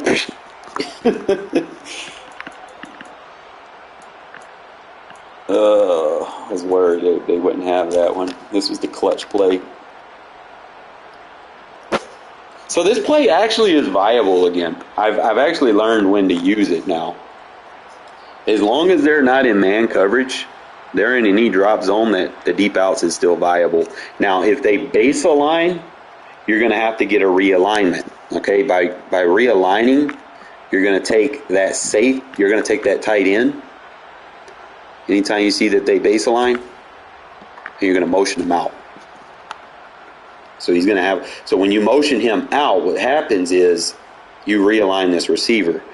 But I'm trying to see if there was a play. Like, see, I got him up the whole. All these plays was off the baseline. Every time he baseline, I motioned that tight end. He took like 3 steps over, but that receiver also took 3 steps over to the sideline so that he can get the outside. If you don't do that and then you try to throw that route, that outside quarter is going to pick it. But if you get the realignment, it changes how the zone reacts so that you can get that out route. So that's the only difference between current gen and next gen that I've noticed. Like, you have to make that adjustment on next gen. You can make that adjustment on current. It'll work better, but you don't necessarily need to all the time. But next gen, you have to make that adjustment versus baseline coverages.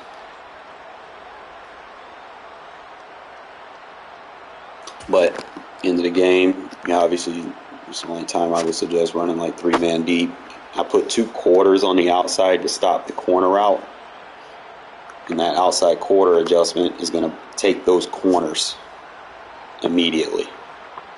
That's why I put him on the field. Because if I would have left him in man, he would have followed the crosser. And then he would have had that corner route to his fastest receiver. I didn't want to do that. Because then he might have got a lucky break tackle off the safety.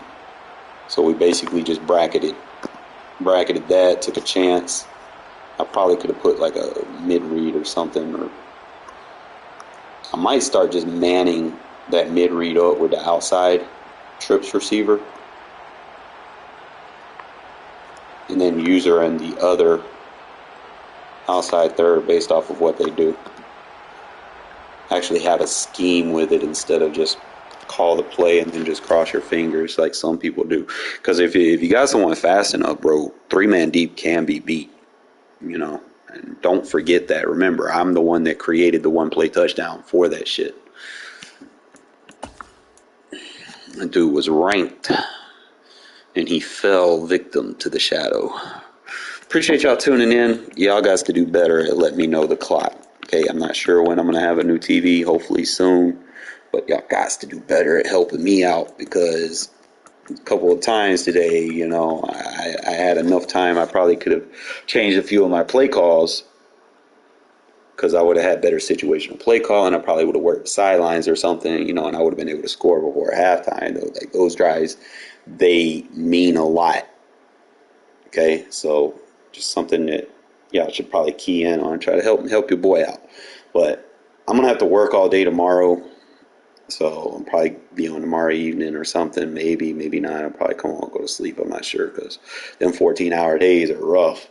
But appreciate y'all tuning in, man. Like I said, man, let me know what you think about the offense, what you think about the defense. Put it in the comments, whatever, and then we'll talk about it. All right? Other than that, appreciate y'all tuning in, and we'll see you tomorrow.